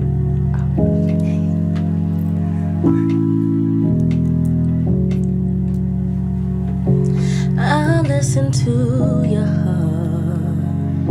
Anything you say, babe, I'll comply. Out dancing in the yard, feeling wind when I'm supposed to be warm in your arms, both dancing in the dark. Whatever happens last is in the past. This moment's slow, no, I ain't trying to.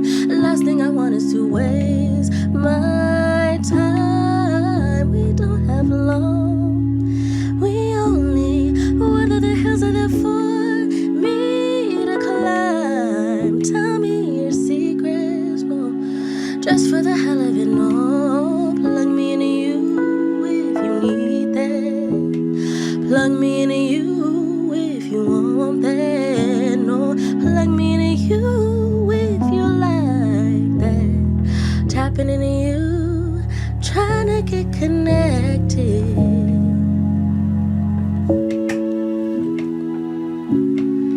Thank you, guys. Thank you. Thank you. We said medley and then we interrupted in the middle, but I'm going to just quote one of the YouTube followers and just said, wow, what a set of pipes. So thank you so much. Thank you so much. I do have to say that the people at Boston Public Radio are not so cool to have found you on their own. We should also thank our former intern, Mira Donaldson, who had helped with producing. Yay, Mira. Her official last day was earlier this month, but she is returning, or she's returned to help out. She knows you and brought you here, and we're so grateful. Thank you again. Thank you so much. We've been speaking with singer-songwriter Atikin Rose and Rob Kelly Morgan, founder and CEO of the talent management group Put In Work.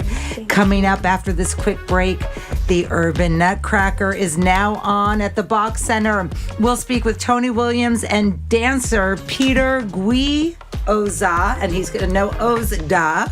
I'm going to ask him how to pronounce that better. I'm Juliette Kayyem with the always pronounceable Andrea Cabral. We're in for Jim and Marjorie.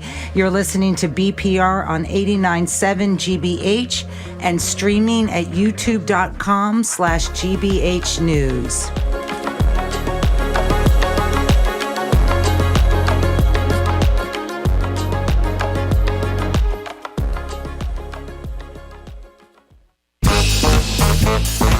This week on Under the Radar with Callie Crossley, forget Jingle Bells, The Christmas Twist, and Santa is a Hippie are some of our new favorite festive jams.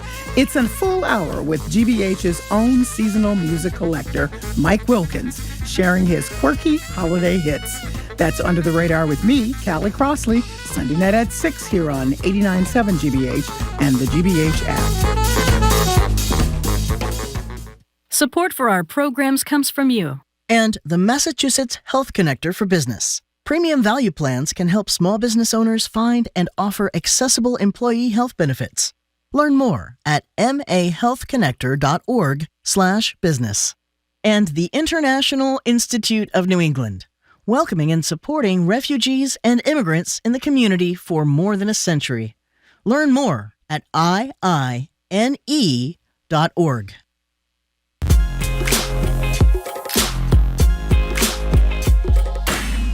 Welcome back to BPR. Andrea Cabral and Juliette Kayyem here, in for Jim Browdy and Marjorie Egan. We're not at the BPL, but we are streaming at youtube.com/GBH News. Jim and Marjorie are back on Monday, and they plan to be back at the BPL on Tuesday for Ask the Governor. Tony Williams' glorious Urban Nutcracker, which is a simultaneous love letter to Boston and a innovative spin on the holiday classic, has returned to the Box Center Schubert Theater for its 25th season this year. Their run ends on Sunday, so if you're still on the fence, the time to act is now. urbannutcracker.com for tickets and info. They're here with us today in Studio 3. We're joined by Tony himself, who is both the founder and the artistic director of the Urban Nutcracker, as well as the founder and artistic director of Tony Williams Dance Center, which I just found out, lived in Jamaica Plain for 20 years on Green Street. He's right around the corner on Amory, never knew it.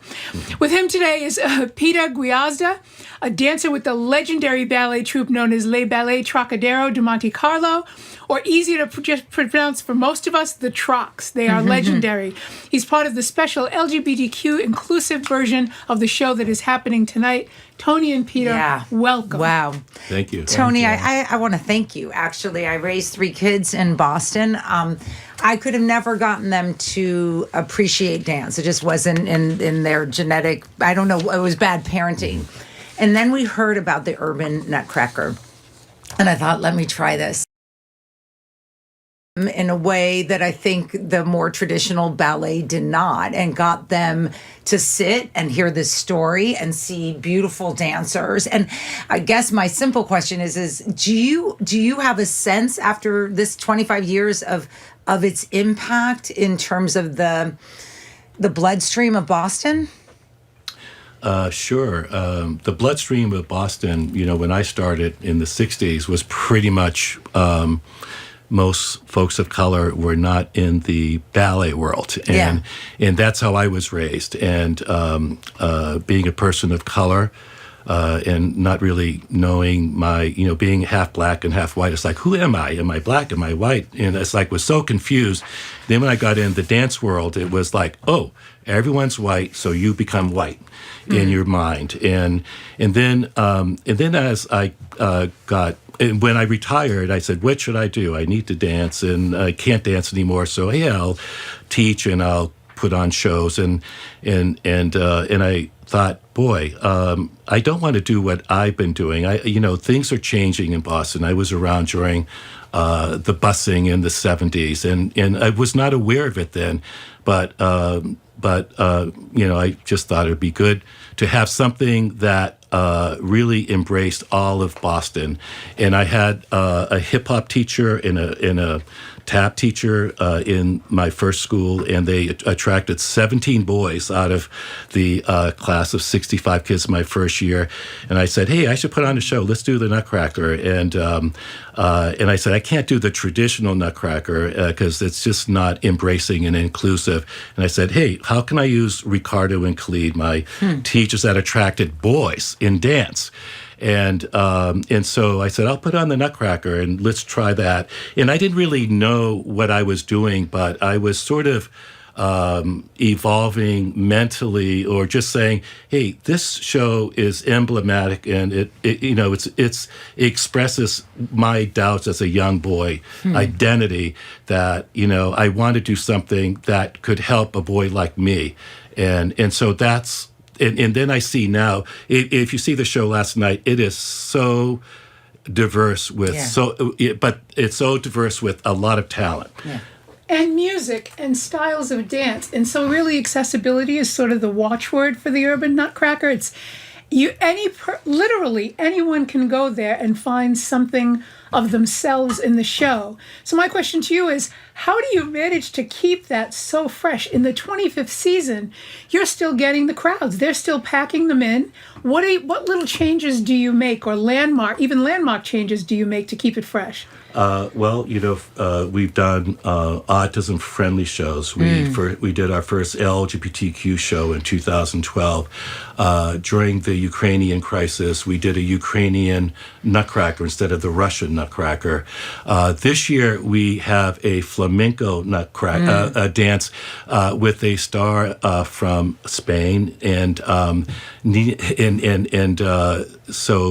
flamenco, but he's dancing with a woman on point. Yeah. And then we have a new Russian dance this year with Duke Ellington score. Wow. It is sort of like a Broadway show women. I can't say showgirls, but it's and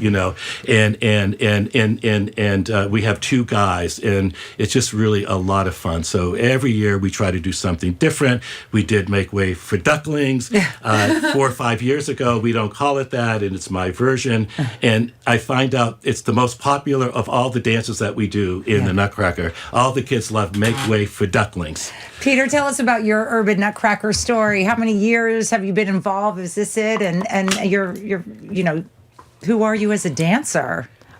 So this is my first year with the Urban Nutcracker. I found out through a friend who had recommended it to me because I was looking for something to do this holiday season because the Trox gave us the season off.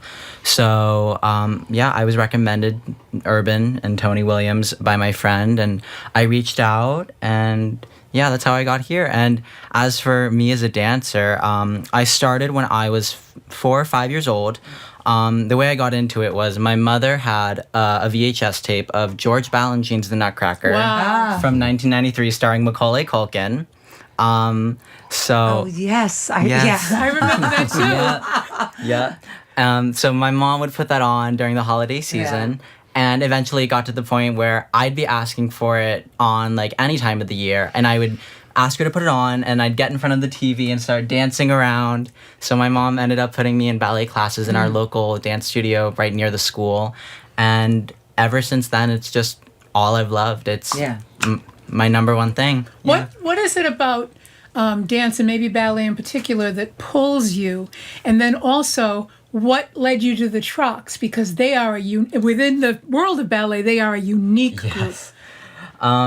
So what really, for me, ballet, I don't know. It just is me. Is it freedom? It really is. It just is allowing me to be myself on stage and present whatever I want to present to an audience, and make them feel whatever I want to make them feel. And it's really just there's something so special about being able to express something without using any words, and just your body and just your tone, and it's really just not anything like anything else. And then as for Trox, I started my point journey in 2022 when I was going to a conservatory in Torrington, Connecticut, and I originally started because it helps with the flexibility of the arches and the strength of the ankles. But as I did it more, I found I really just loved being on point. And I just, for a while, I was just doing it on my own time. And then eventually one of my teachers at the conservatory referred me to the Trox. I was like, how old was I? I was like 15, 16 at this time. So I wasn't really around the age of I was looking for a company yet, but I kept it in the back of my mind. And then I started going to school in New York City this 2 years ago at Ballet Academy East in Manhattan on the Upper East Side. And there they were very supportive of my point journey. I was taking variations and point classes there regularly, as well as I would also go to Steps on Broadway on the West Side and take classes there on point, and that also really helped with, just improving my technique. Right. And but ultimately you have to find your home. Yeah. And the Trox was the home for you. Trox was the home. When I finally reached out this past, I want to say January, February, it was so usually when students audition for companies, they have a list. They have anywhere from 5 to 20. It's very competitive. It's very competitive. 5 to 20 companies on their list that they're auditioning for. Me, I had just Trox. Oh wow! When lightning in a bottle. Yeah, when you see this weekend is the last show for this season. What's yours when do you start thinking about 2026 show and how you might adapt it each time? You talked about these different themes and stuff. Are you constantly thinking about the Urban Nutcracker throughout the year? Or Yes. Yes, I am. And if you saw the show in 2001, it had a lot of spirit and it was very popular, but technically the dancing was not what it is today. Yeah. And we didn't have costumes. Back then I was thinking next year we'll have costumes for Act 1. And every year it's next year I'm going to get someone that could do X, Y, or Z. And I'm already thinking about next year and how to improve it. And I have notes that I take down. So next year for rehearsals we're going to do such and such. So yes, indeed. So, and that keeps the show fresh. Yeah. Because even my friends that said, "Oh, Tony, I've seen your show. Do I have to go again?" And so, but they go again because I always surprise them with something. There's always something different. Well, both of you are part of such an amazing Boston tradition. We've been speaking with Tony Williams, founder and artistic director of the Urban Nutcracker, and Peter Guiozda with Le Ballet Trocadero de Monte Carlo, the Trox. There are only 5 shows left. The last one is Sunday at 5:30 at the Box Center Schubert Theater. For tickets and info, go to urbannutcracker.com. Coming up after the 1 o'clock news, local woman Sue O'Connell is here. This is going to be dangerous, the three of us. Oh, yeah. I'm Juliette Kayan with Andrea Cabral. We're in for Jim and Marjorie. You're listening to BPR on 89.7 GBH and streaming at youtube.com/GBH News. Thank you both.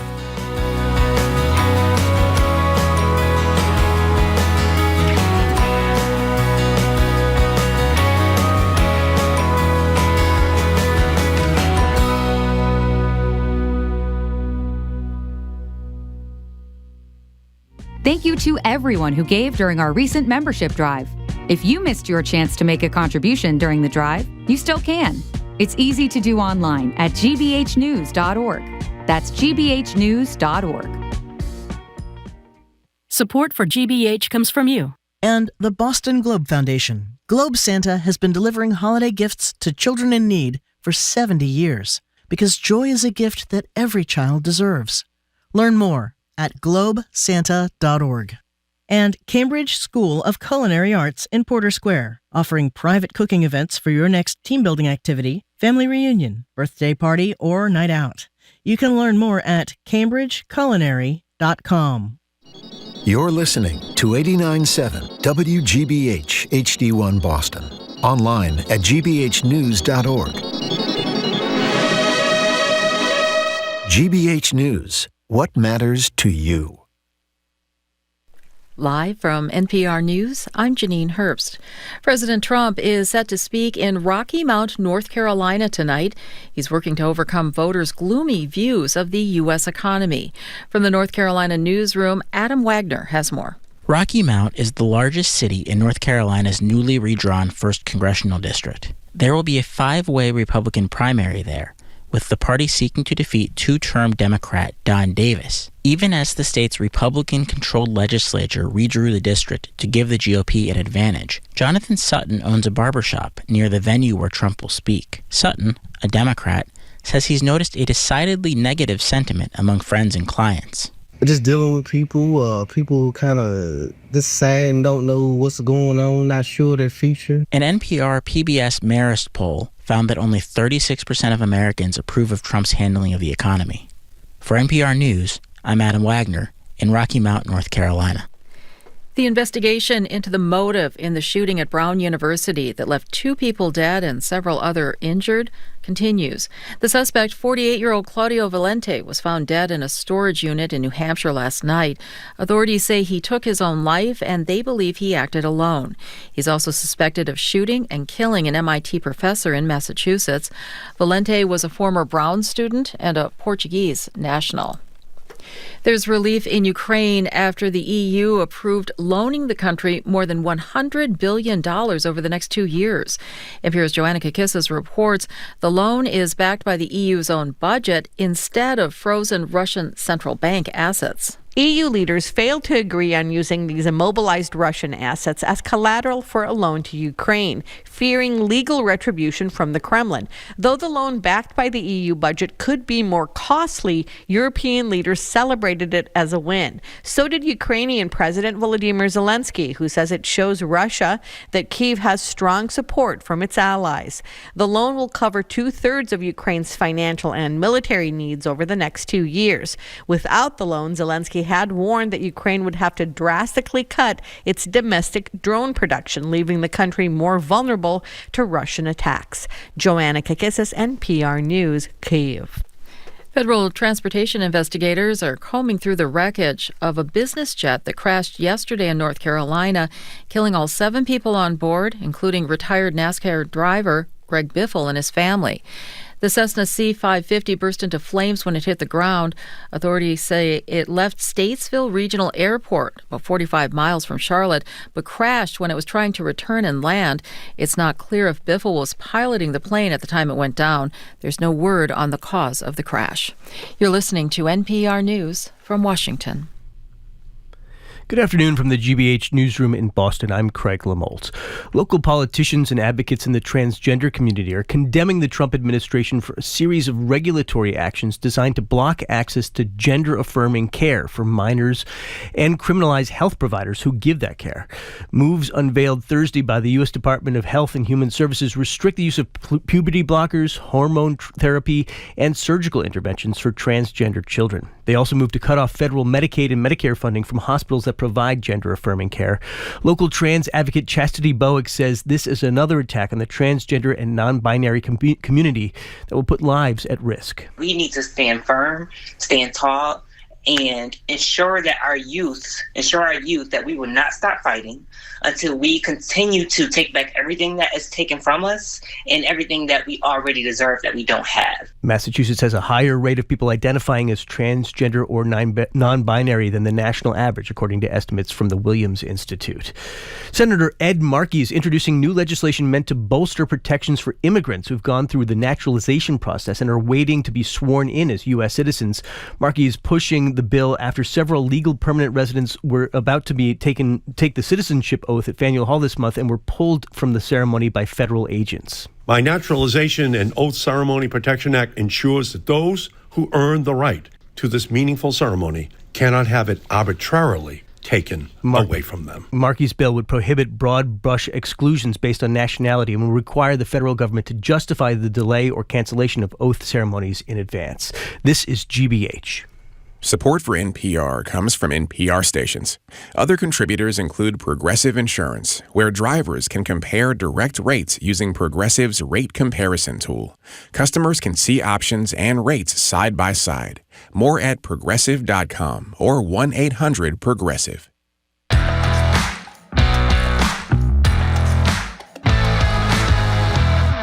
Welcome back to hour 3 of BPR. I'm laughing because this is the most exhausting job I've ever had. I'm so thrilled to be here. I'm Harvard national security expert Juliette Kayyem with former Massachusetts Secretary of Public Safety Andrea Cabral, and we are in guest co-hosting for Jim Braude and Marjorie Egan. We are not at the BPL once again. Those pesky technical issues, and we apologize to everyone who came down to the BPL to see the show, but we are streaming. We're not bad streaming at youtube.com/GBH News. Jim and Marjorie are back on Monday, and they plan to return to the BPL on Tuesday for Ask the Governor with Governor Healy. Hello again, 1/3 of the greatest trifecta that ever was on BPR for a half hour right now. Well, Joanne on YouTube, that is absolutely what she believes. She said you just cannot get better than those three. So, Joanne, we love you. Hello again, Juliette. We are now joined in Studio 3B by our favorite local woman, media maven Sue O'Connell, who I have to say, between the three of us, if there's one of us who has had a completely exhausting week, it is Sue O'Connell. Yes, coming off of Brian Walsh. I also appreciate how Juliette is calling this the the national security person, the most difficult thing she's had to do. But this is exhausting. I will tell you. I will say, I take naps when I go. Oh my God! Okay, we'll talk about that another time. This is we are Jim and Marjorie. We can't believe you do this as much as you do. It's impressive. Yeah, so everybody knows who Sue is. Yeah, co-publisher. We'll give you a resume just in case there's somebody out there that possibly doesn't know. But she's the co-publisher of Bay Window South End News. She's been covering the Brian Walsh case for NBC Boston. You can see her on Commonwealth Confidential, and on NBC 10 weeknights on any one of a variety of issues. She literally talks about as my pretty much brother everything. likes to say and just said to me this morning, I'm so glad you got a job as a know-it-all finally. Oh, good. That you get paid. That was very good. You get Everybody paid. needs their niche. I need a job like that. Absolutely. Anyway, we're so thrilled to have you. So the big news, Brian Walsh got sentenced. Is it, I mean, let me put it a different way. Anything interesting about it besides the verdict? Yeah, I mean, there definitely was some parts of this. If you are looking at the case from the viewpoint of what you hope the jurors are, which they were not told that he pled guilty to disposing of his wife's body. He did not plead. They did not know that he pled guilty to lying to police. They could certainly hear him lying to police when they played the interview. And so as they were listening to the evidence and watching the evidence during the court, you can wonder if they were thinking, what happened to the body? What did he do? Why don't they have it? Right. Why don't they have it? Why is this leading to a murder charge? So there was a strong chance that they might have come back with murder 2 instead of murder 1. So the verdict itself, I think everyone pretty much was sure, unless there was somebody on the jury who you never know, of course, if they just had for one reason or another, didn't believe it. So I think we were pretty certain he was going to come back as guilty. But I will also say that the charging, of course, the sentencing, the entire book was thrown at him. Well, I was struck by that. I mean, I was a prosecutor for 16 years, and you rarely get consecutive sentences anyway, just generally, because concurrent always just seems to work somehow better for judges. Sentencing is hard. It's hard to send people to jail. But this wasn't just consecutive on murder in the first degree, which is life without possibility He was getting of parole, that anyway. and the disposal of the body and the lying. She ran it consecutive to the sentence on the fraud for the art theft. Exactly. Yeah.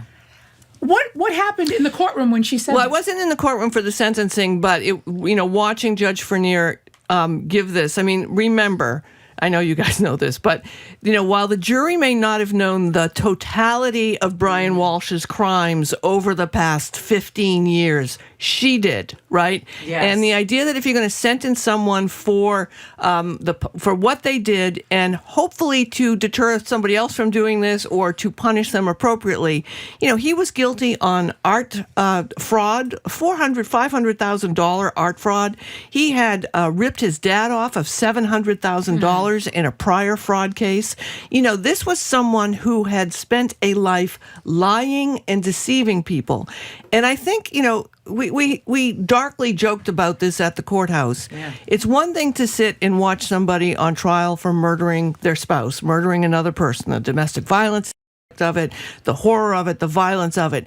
But unfortunately, that's not like the worst thing in the world that happened here. Yeah. The worst thing in the world that happened here was he then took what appeared to be his child. He has 3 children, to the department store, to the hardware store, to then buy the instruments that he used to dismember her body, and then dropped parts of her body and her materials behind his mother's house in a dumpster, and then drove around and did this and let his kid, as we all would, scan something, except what the child was scanning was a tool that was going to be used to dismember the child's body. Yeah. So that aspect of it, if he had said, we got home, we had a fight, I punched her, I didn't mean to punch her, I killed her, and, I called 911, that would have been manslaughter, and he might not have gotten the biggest sentence on that, right? But just the whole depravity of the entire thing and the brutality. Calling people who knew her, and calling the guy them. who knew she was her lover. Yeah. And essentially taunting him without him knowing it. Do you know where the time she he is? called, I said this when we were on last time, he knew she was dead. He knew he had killed her. He called the person she was having an affair with and said, I'm sure it's nothing. I'm sure it's fine. I'm sure she's fine. He knew and that was the character aspect that I think led the character. So yes, people were shocked. I mean, the defense, which did the best that they had with what they had to work with. No, Larry Tipton did Tipton's an excellent lawyer, and we think that certainly Brian Walsh was driving this defense. This is not a defense that Larry Tipton probably would have chosen. But they called it harsh, as they're supposed to. There'll probably be an automatic appeal, and Walsh will probably try and blame his lawyers, and they're going to say, nope, you told us you were going to testify, and then you didn't. It's all up to you. But yeah, it was a really disturbing, because you remember you have 3 children basically now orphaned. You have people that, on his friends and family, by all accounts, he was a warm, wonderful person, and it's just a heartbreaking situation. Yeah. So I would have thrown the book at him too. Well, okay, now we're going to move into one set of cruelties to another. So we just were talking with Dr. Katherine Gergen Barnett about the Trump administration moving to end gender-related care for minors. And it's essentially, I described it this way in one of the promos, it's extortive. It's basically saying money that everyone understands in the world is supposed to be appropriated to hospitals for this care. We're not gonna let you get any of it, even though it's not his decision. Congress appropriates this money. What is your take from the media world on this, and how it will be dealt with in the media beyond the cruelty of it? Yet again, in them hunting, it says, one trans parent said, "We feel like we're being hunted." It's an interesting space, and I'm unlike Dr. Katherine, who tries to make sure that she's keeping the dialogue open and not judging people. I don't have that. You have no burden. such constraints. That's not your thing. I will echo what she said about the numbers of people this is actually impacting. Do you have those numbers? I don't, because they're tiny. 12. The number of trans people in America is less than 1%. Yeah. So if you imagine how many people under 18 are impacted by this, it's even smaller. And I also want to acknowledge, I get that this is a developing and learning science and medical treatment, that some of the things that they may have been doing 5 years ago with minors around trans issues, they might be wrong and they might need to adjust it. I also want to acknowledge that there are people who make decisions for treatment when they're young and then regret it later. And I also want to acknowledge that all sorts of people make decisions under 18 that they learn to regret, like joining the army, getting pregnant. Exactly. Leaving the tattoo home, on your neck. Yeah, I mean, there's all... Trust me, ladies. All that sorts... skin does not remain as tight. I feel like going up. Sorry. Okay. You're right. Stop. Some of them are frivolous and some of them are serious, of decisions you make that you regret. So I just want to, I don't ever want to pretend that every person who has gone through trans treatment under 18 live to like it. But on the other hand, the risk of not having these treatments is often suicide and depression and all sorts of things. And documented. Yes, we know that part of the science. So, what Trump is doing here, and I think that there is a part of this from the media standpoint, is there's a little bit of this that the dog just ain't going to hunt anymore. Yeah. Okay? He's going to try and do this. It'll probably be overruled. Parents will be brave and come forward. But you know what people care about right now? the economy. Yeah, Right. I mean, Right? it's just, the Democrats are caught in this bind where on one side of, and I don't want to characterize it as left or right within the Democrats, some are saying stop talking about trans issues because it's a divisive issue that, really generates and gets his base going. And the other side is saying, no, we have to make sure we're including everyone. But the reality is that most people don't care about this because it's not going to impact them because of the small amount of people. You know who talks about it? Donald Trump. Well, no. You know who that's true. You're right. The old Donald Trump was like, if they have to go to the bathroom, they have to go to the bathroom. That was the old Donald Trump. It's Governor Bashir. I think he's good in Kentucky. I think he's it's just sort of like, I'm not going to be a jerk. Why are we being mean to 4 just make kids it appropriate. in the entire state? And okay. And so while you're cutting off funding, I mean, this is the thing that you always have to listen to. That's the part of it. When Trump cuts off funding or says he's going to cut off funding, it's not as if they have these entire wings dedicated to trans agents. Exactly. They don't. So when you cut off funding, you are impacting all child medical services that you would possibly be getting. So, when you have this tiny bit of money dealing with this tiny issue, which is serious for people, but when it comes to dollars and cents and actual population, insignificant. He's burning down the entire house about an issue which most people, frankly, don't care about until, they think that their 8th grader is going to get, slam dunked at a basketball when none of them are going to end up being pro players anyway. So, well, and I think it's really about control because I don't think anybody really thinks they give a damn about the bad choices that minors make. If that were true, he wouldn't be. Yeah. He wouldn't have been such good friends with Jeffrey Epstein, forcing young girls into bad choices. Right? As the media maven talking about that. Right. That's like we're waiting all day, right? I don't know. I think it's about control of money and funding, and at the end of the day, paying for that tax cut, taking money away from places, but also to the base, also trying to keep a thing that works going. But as we have learned from a lot of the folks who voted for Barack Obama and then voted for Trump and then voted for Biden and then voted for Trump, what's happening in your home is what's really going to drive it. And Trump can get out there all he wants and say the economy's great, but it ain't. Do you think that's true of the Epstein story? Do you think? No, I think the Epstein. I think it's very different because I think that you have a group of people who believe in conspiracies, both true and untrue, and we like them now. Look at you hit a broken clock is right twice a day, right?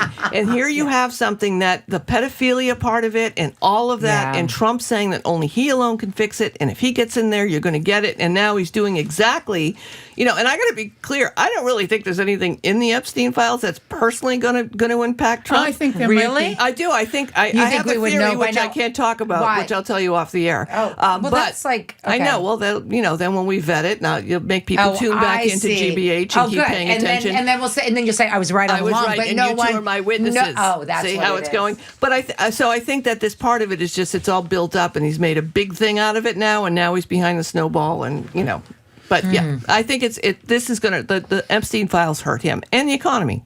And the Epstein, but if there's nothing, there's not like a picture with him because they're never going to believe it.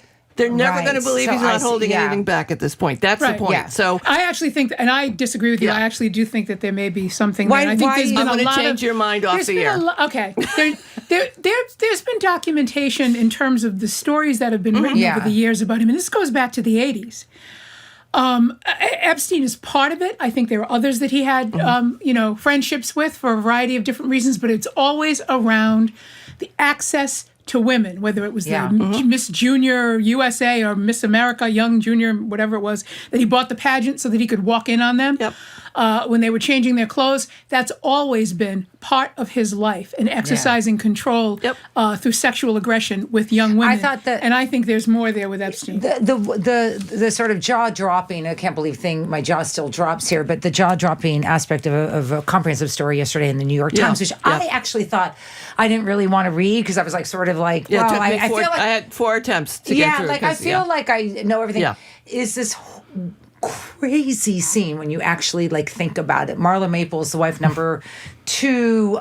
For those of us of a certain age, remember the big blow up of his first marriage. He starts dating. With Ivana. With Ivana, he dates. Who was an immigrant. Right, and who then he goes with Marla Maples, who is much younger. They have one kid. And his current wife. To focus, people. Sorry. Okay, but I just want to tell a story where they're at a party with Epstein and Trump. She's at a party with her husband is Trump at this stage. A woman comes in with her daughter who's a model, 14-year-old model, because remember in the 80s that's what we did as 14-year-old models. We did. And Marla sees them in the bathroom and goes to the mother and says, do not let her out of your sight, especially near my husband. And I was like, okay, I'm sorry. It, first of all, the fact, the idea that those words would come out of your mouth for your husband, now who's president of the United States, is crazy. But it shows how known it was amongst all of them Common in the room, knowledge. right? Absolutely. Of what he was doing. Yep. Yeah, I agree. But I don't know that it's to the 80s point, unfortunately. I don't know that it's going to rise to the level of an Epstein or even some of the other people that were, associated with this. So, but having said that, it's still going to hurt him, even if they release it and Trump is barely in it, or it's innocuous by 1980 standards. His base, who believes that these theories and conspiracy theories, it's going to hurt him. Yeah. Okay, so I don't know really how to feel about this particular story because I'm not one that sort of says that people don't have a right to defend themselves. And I also know that the deluge that befalls you when you run afoul of the public eye is like nothing in my whole life. I've never seen anything like what happens to people now, up to and including threats to kill them and their safety. It's just people. I don't know what has happened, but humans is the top of the food chain for the species. It just is. I'm sorry. I don't know why that's happening. In any event, Kristen Cabot, who most people will remember, we were co-hosting the day that the story broke. Right, and remember I wouldn't talk about it. Do you remember that? That's right. Why? That's right. Because go ahead. Set up this. I wouldn't talk about it because.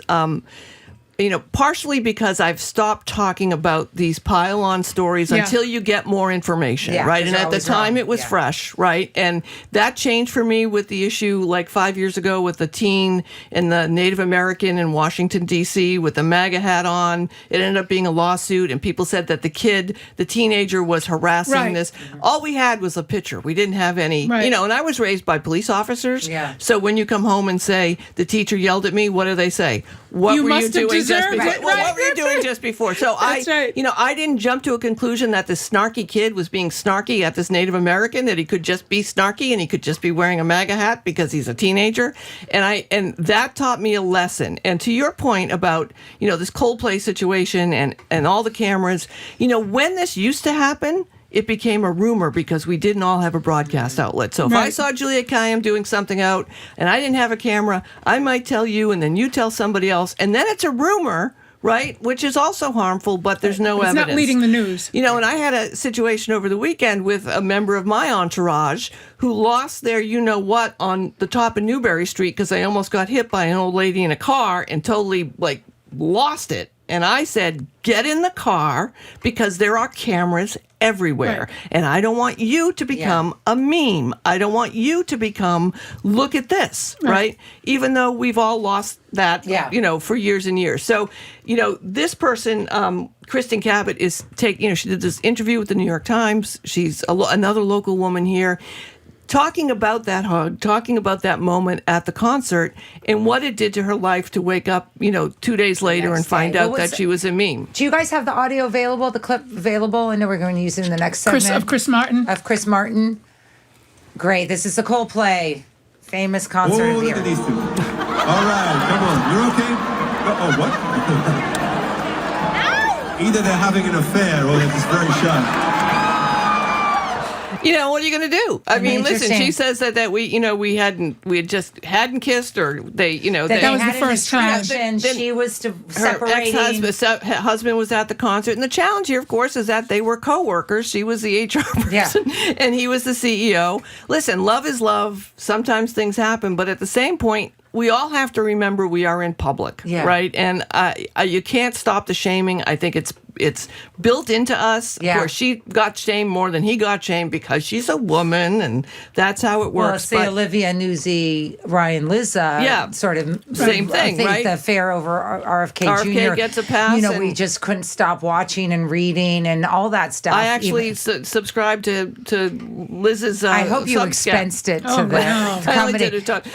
But I mean, the woman always gets it more than the man does. But at the same time, we all have. all have to remember we're in public all the time. Yeah. There are cameras everywhere. If we have a role, like we're the HR person, or we are a person who is, saying we should be polite to each other, and your family member is screaming at someone at the top of Newbury Street, we need to remember, we need to pull it in, and it might help us behave better in public. I used to have road rage, like there was. Shocking. That's shocking. Yeah, I know. I just like floored. I know. I just would. No, I would do. have I do it. too. I still do. No, I literally the fear of someone seeing me, taking a picture of like me with the middle finger. Listen, yelling. I was at Panera like 7 years ago, and my kid takes forever to order something, and I just said, "Ruby, pick something," and the lady next to me went, "Are you Sue O'Connell?" Oh my God! And I was like, you know what? That is no. Who? It still brings us back to what we talked about at the very top of the show, because we talked about how the Brown University and MIT professor killings were covered. Where is the responsibility of individual people? I don't care if you don't like that you saw her and you said, oh, she's married or he's married or whatever. What gives you the right to walk up to somebody at a gas station and tell them they're a disgrace? Would you like that kind of scrutiny in your life, all of the things that you have done? And at what point does this constant grist for the mill of people wanting to see other people suffer stop? It doesn't. It has. So it's the internet. It's existed forever. I mean, I have people, and I know you two. You don't look at your internet, but I really don't. I don't look at my. But I love the people who, if I say, listen, I'm not going to be on X this weekend, so don't at me. Who cares? I'm like, well, why are you posting back? How much time? How much space do I take up in your brain? That's what for you to care so much when I'm just doing this. So if people are adding me or sending me leads, and this is what happens with these people who have these things in their head. For some reason, this impacted this woman, and when she saw her in the parking lot, it's usually related to something that's happened in her life and her resentment. But this is a total stranger, and you're visiting your pain on them to make yourself feel better. It's funny because also I always talk about this with students too, the sort of lack of goodwill that now exists. And so grace. It's like but today I was on air this morning and I was talking about Las Vegas shooting and I said a couple dozen because I had forgotten the number. It's late. It was early. I've had a long week. Right, so people call immediately need to tell you, right. They're not just dozens. They're not just numbers. 53 people. I was like, you really took the time to find my email and my work address to do like you know exactly what I mean, but it's that sort of lack of goodwill that is just starting to... And lack of grace. And it troubles me because of what it bodes... What it's already boded for us is we watch whole groups of people be targeted and suffer, and we turn away from that and think, well, my life is hard too. The loss of empathy, and I think that's been a driver in this administration, both the first time and now, even more so now where there are no constraints on him, is to make people feel the way he feels every single day, hateful and wretched. And that dooms the entire human species. I always try to redirect folks. If you're this upset about something this small and this insignificant, why don't you find something else to be mad about that you can be mad at the right people and do good to correct it? Right. I mean, you want to be mad about something Michelle Wu did, and you want to go on into the X and just rage about it. Well, find the issue that you actually are mad at her about. See if it's her fault or if it's the State House's fault. And if it's the State House's fault, is it Governor Healey's fault just because she's a Democrat, or is it the way our system is made? And did you vote? And did you vote? Yeah. And if it's the system, what are you doing about it? This is like the trouble I get into with all the Karen Reed supporters. I'm like, great, stand on the corner. Do you know how many people are in jail right now that shouldn't be in jail? Right. How about getting them out? But they're not as interesting, right? No, I mean, that's the challenge. I feel like this was a good trip. I feel like we have to do it again. Yeah, I feel like we have to do it again. And we have to ask her story because we're going into the talker. So her top diversion story. I can do it in one sentence. Okay, and you're all going to witness it, and when it comes out, you're going to be like, what? You can't say it publicly. Oh, no. This is we're getting ready to start a talker. She wants to give us her conspiracy theory about so that we can say Sue O'Connell was right. But you want which story? What story diverted you from the madding crowd best this year? For some people, it was the Coldplay story. For some people, it was the Young Kings commercial, whatever. What did you use to take your mind off of things? Well, I did get into a lot of heated arguments in a good way about the Taylor Swift album and the quality of it. So that was... You're a brave woman. Yeah, well, you are a brave woman. I have some cred because I worked in the music industry, and I had a lot of arguments with my younger coworkers and colleagues how they thought it was terrible and it was trite, and she had leaned on her laurels, and I pointed out all the thousands of times before that she has leaned on her laurels, and how there's only so far she's going to go unless she gets a whole new kind of look here. New and laurels. This is exactly what you want, and I don't know what you're all complaining about, and the next Taylor Swift album may be written by AI, and it will sound better than this, so why don't you just shut up and buy the album and let her go on with her life? So She really did get into that story as a distraction. She was not lying. Also, it's kind of shocking. Like, I mean, of the Taylor Swift thing, okay. I'm just telling you. We're going there. Well, stick around because I've got mine I can't ready. wait. I'll be listening. Ready to share. We've been speaking with media maven and 1/3 of the trifecta, Sue O'Connell, co-publisher of Bay Windows and South End News. Watch her on Commonwealth Confidential, the Brian Walsh murder trial on NBC 10 Boston, weeknights at 7 p.m. and on YouTube. Sue, thank you. Good day. Happy holidays. Happy holidays coming up after this Good quick day. break. We'll end the week with you opening the phone and text lines to get your thoughts on the pop culture moments of 2025, from Coldplay Kiss Cam to Taylor Swift. I'm Juliette Kayan with Andrea Cabral in for Jim and Marjorie, and you're listening to BPR on 89.7 GBH, streaming at youtube.com/GBH News. Yes. Get ready for some culture moments.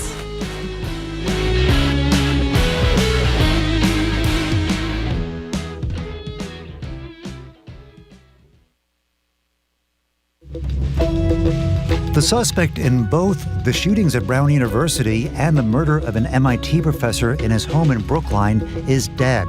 An apparent suicide, his body was found in a storage facility in New Hampshire. I'm Arun Roth. Today on GBH's All Things Considered, we'll have all the latest about the suspect and the new search for a motive. That and all the day's news starting at 4 on GBH 89.7. Our programs are made possible thanks to you. And Broadway in Boston with Les Miserables, returning to Boston June 9th through 28th, featuring songs such as I Dreamed a Dream, On My Own, and Bring Him Home. More at LexusBroadwayInBoston.com. And Bartlett Tree Experts, a scientific tree care company providing species-specific care for trees and shrubs for over 118 years. More at Bartlett.com.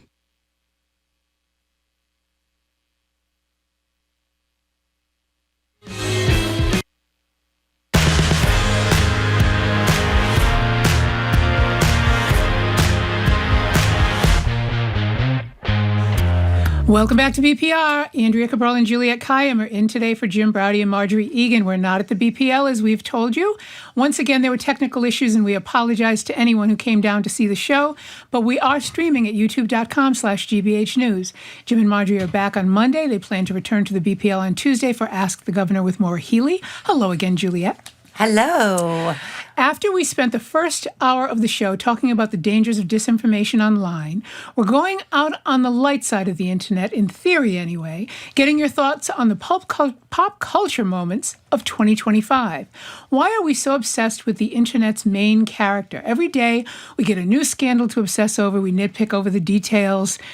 Jim and Marjorie do this every Thursday with their Am I the A-Hole segment, and you all love it based on the texts and the calls we get. The lines are open at 877-301-8970. You can call or text. Hopefully we got the political drama out of the way in the first hour of the show, so please don't call us about Caroline Leavitt's lip filler. We want to know about the pop culture moments of 2025 that stayed with you throughout the year. There's the Kiss Coldplay cam. The Coldplay Kiss Cam, I reversed that. The woman is out, her name is Kristen Cabbage. She's out with a feature in the New York Times attempting to reclaim her narrative and speaking out about the online vitriol she suffered. Remember when Katy Perry went to space?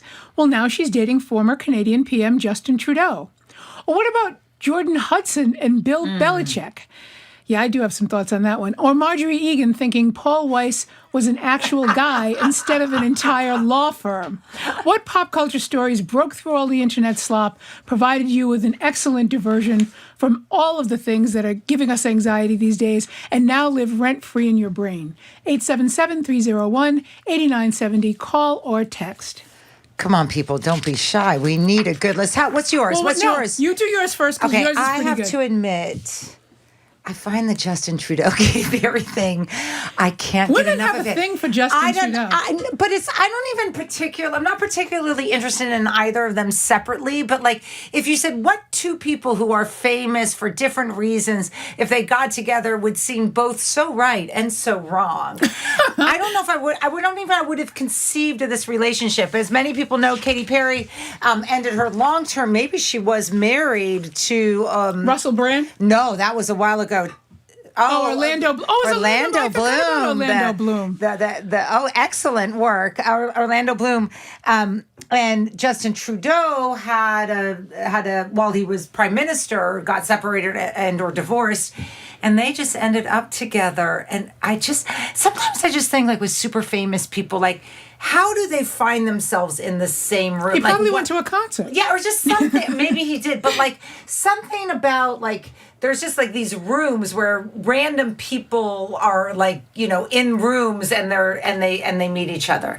So that's my weird and not very interesting. I'll try harder for next week. But you also hear that famous people are like regular people, except because they're famous, they gain a level of access to pretty much anybody, including other famous people that regular people don't have. So the regular person sits and fantasizes about having a relationship with, Katy Perry or some famous person. But Justin Trudeau can literally go to a concert, go to a concert, have his people call her people and say, Justin Trudeau would like to meet you, or vice versa. Katy Perry can do the same thing with him. Okay. I think it happens really just that way. It's just a question of power and access and fame enabling people to get what they want or meet the people that they want in ways that regular people can't do that. Okay, and what about you? What's your moment of 2025 that was like the greatest sort of rabbit hole distraction? I genuinely have been thinking about this since before the beginning of the show, and I didn't have one. If I want to distract myself, I tell people, I go to the We Rate Dogs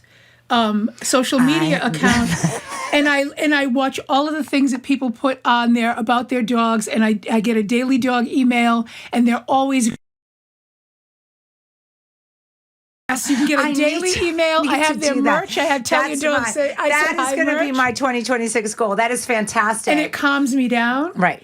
And I do random things here and there, but the thing that I do almost religiously to just make me focus on the fact that all animals are wonderful, dogs are wonderful, and people, some of the greatest kindnesses are people and their pets. Seeing that kind of kindness in this day and age, love. And that's what I do.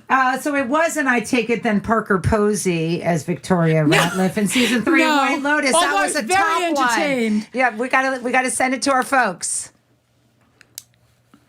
When did you take him on lorazepam? Lorazepam. Hyper.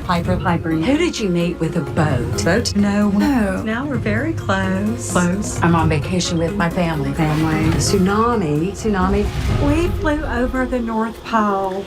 I have loved Parker Posey since this movie, an independent indie movie called Party Girl. Yes, I remember. Party Girl was a great movie. It really was. And I have loved her. She's an indie darling. I mean, she did all of her movies. Almost all of her movies were indie movies, but she just is quirky in the right way. Yeah. And that was a great show.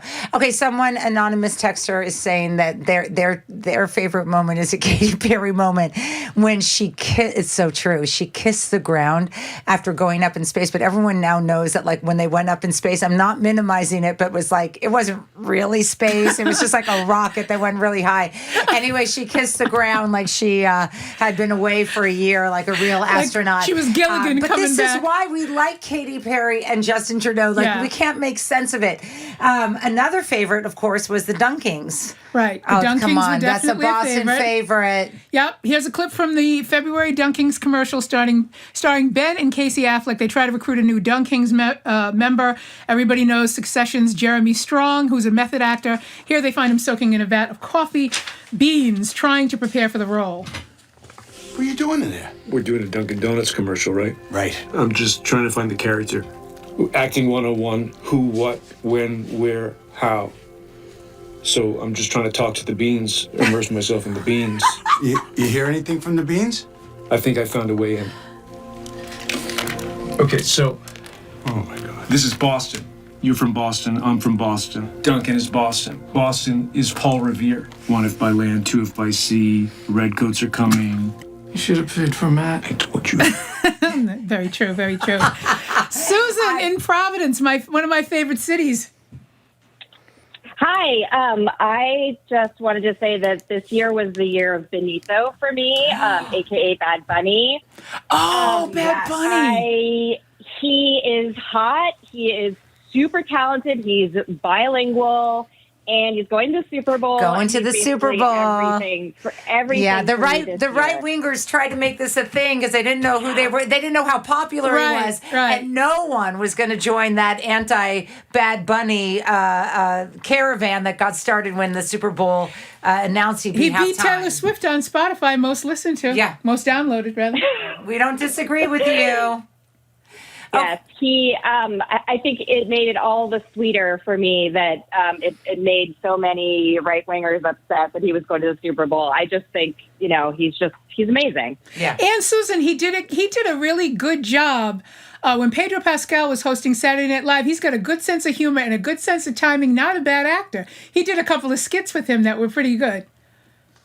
Yeah, and my family rewatches the episode where he plays Shrek like multiple times. We're big super fans here. I highly recommend if you want to giggle, you got to see Bad Bunny dressed like Shrek.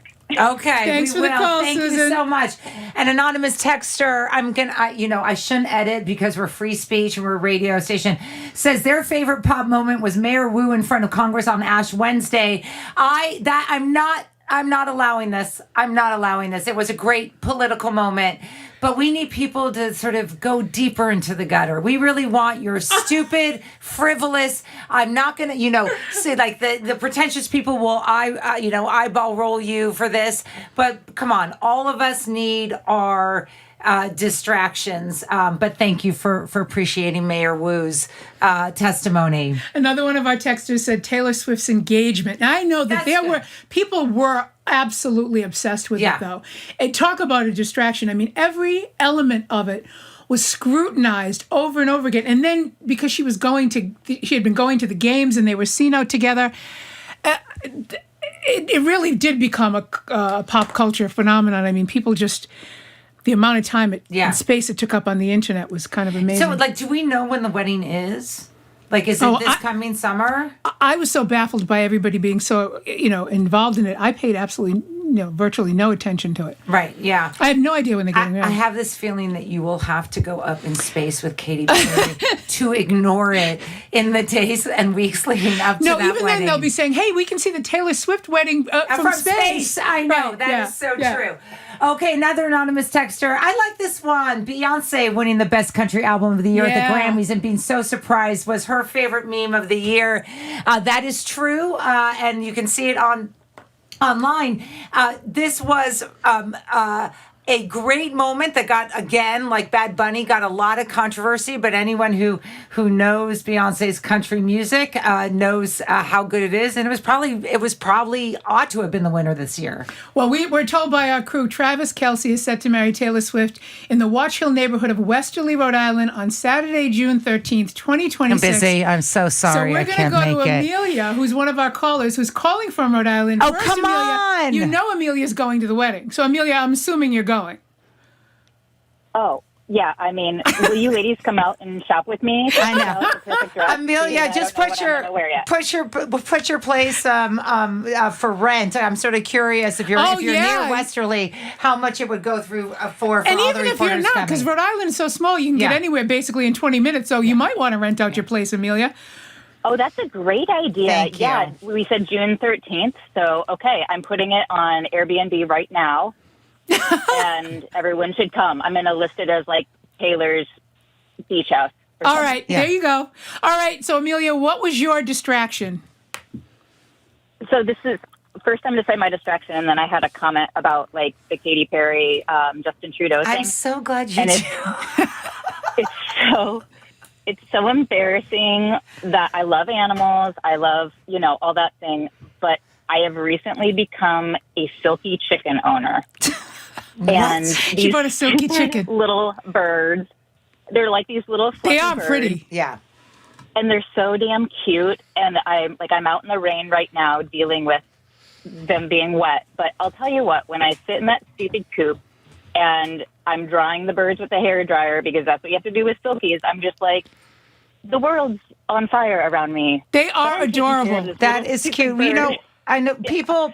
We have posted, or we will be posting, a picture of what a silky is. I did not know what you were talking about. It is not a real chicken, is it? Right. It's like this little fluff ball. It does. Oh, lay it eggs. does look cute. But anyways, so yeah, I'm just. We not have a Bad weird Bunny as person, so Shrek. whatever. We also have Bad Bunny as Shrek for the stream. Okay, but Amelia, tell me why I'm right about Katy Perry and Trudeau. That this is the relationship that 2025 deserves. It is a real chicken, by the way. But yeah, go ahead. Yeah, yeah. I mean, it's something like that. But anyways, yeah. So the Justin Trudeau and Katy Perry thing. I don't know if you guys are familiar with Rachel Hollis, but I really like her. I've read all her books. And in one of her books, she talks about this dating app that you can only get on if you're invited by another famous person. So I would be interested if Katy Perry was my friend to be like, hey, girl, were you on that fancy person dating app? And this is how you met, like you could reach out privately and Amelia all and the things they have to worry about. Yeah, Amelia and I have spent way too many minutes thinking about how they got together. Justin Trudeau and Katy Perry being the story that, for whatever reason, that between horror and terror and war and famine and everything horrible going on in the world, that the Katy Perry Justin Trudeau romance was just a moment of joy in 2025. Well, for listen, me. that was the purpose. It's normal. It's supposed to distract you. Amelia, I really hope you get top dollar for your place when you rent it out during Taylor Swift's wedding for some looky-loos to sort of get as close as they can to the wedding. And you're from Rhode Island, which is my home state. And so I'm glad that you got a chance to call and we got a chance to talk to you. But, really, since it was our idea, I think Julia and I should get, a cut of whatever you make during the wedding. Yeah, we do have a picture of Silky for the live stream. Yes. Ready for your... You know what it looks like? It looks like a penguin without the black. It stands like a little, baby penguin. And it looks like you put them in the dryer. That's how fluffy and... oh, my gosh. They're It's adorable. Okay, here's another. All right, so Anonymous Texture says their favorite pop culture moment. Oh, I agree with this. This is a good one. The raccoon in Virginia This is a good who one. ended up in a liquor store. I wish I had thought about this one. Thank you, Anonymous Texter. Ransacked the place, got drunk, was found passed out between the toilet and the trash can in their bathroom. It was a metaphor for everything. Yeah. And you just thought, you know what? Animals, we don't give them enough credit. This raccoon came back. It was a multiple offense. He had got broken into this place before. So he knew what he wanted. He knew where he was going. Clearly has an alcohol problem, which is, sad. Maybe he should go to a meeting. But I agree that if I had to say, I sent that one to my brother, to a bunch of other people. Because it was also great. I don't like raccoons. I like them. They're glorified rats, and so they are. Come on, people. They're nature's don't try to redeem the raccoon. Okay. Anyway, and they're smarter than most one people. was adorable. This one was very, very cute. Well, it was because he was passed out on his stomach, on with his belly, feet splayed out in the back. All splayed out. That was great. Okay, like every college kid. We got Lisa from Wellesley. Hi, Lisa. Got her cultural moment of 2025. Jimmy Kimmel. Oh, yeah, that's a good one. He is brilliant. I feel like I'm watching less of the news because I can only take so much, but I get my news from him now, and he's just wonderful. What is there? I don't watch, so I'm sort of curious. Like, does he have a recurring thing that you like, or is it just sort of his fearlessness? He's truly brilliant, and I think one of the things I love is the nicknames that he comes up for Trump every single night. He's got like 2 or 3 new nicknames, and they're hysterical. I hadn't watched him until the whole incident, and then I started recording him and watching him, and truly just watch him at some point. Actually, the night that he paid tribute to his friend Cleo from Cleo and the Cletones was absolutely beautiful. Take a look at that. It's really memorable. Good. It is kind of amazing how Kimmel, Colbert, Seth Meyers, maybe to a slightly lesser degree, Jimmy Fallon, step into the breach. Talk show hosts have always, from Jack Parr, going way, way, way back, step into the breach and sort of say what needs to be said when others sort of fail to do that. But in particular, I agree with you, Lisa. Jimmy Kimmel rose to the occasion and didn't back down. Yeah. Can someone explain to me what Labubu is? I have no. Can we do it? Can we do that? Because we're. What? Labubu. Oh my God! What is that? That's supposed to be cute because I am now having nightmares tonight. What is Labubu? I think we're supposed to know, but no, Labubu, I don't know. Labubu. Oh, it's a toy. It's a toy. It's a Labubu dolls are part of a collectible toy series that became a cultural phenomenon, leading to widespread obsession and meme creation, showcasing the power of nostalgia in consumer culture. Let's do it again. Oh my gosh! Oh, so it's like this decade's, or not decade, but maybe this year's pet rock, or but that's a little Pikachu creepy thing, or Pokemon cards. Do you remember? Okay, stop it, you guys. I'm not going to be able to sleep That's tonight. awful. Do you remember Talking Tina in the Twilight Zone? Do you remember the Twilight Zone where the My doll? name is Talking Tina, and I don't like you.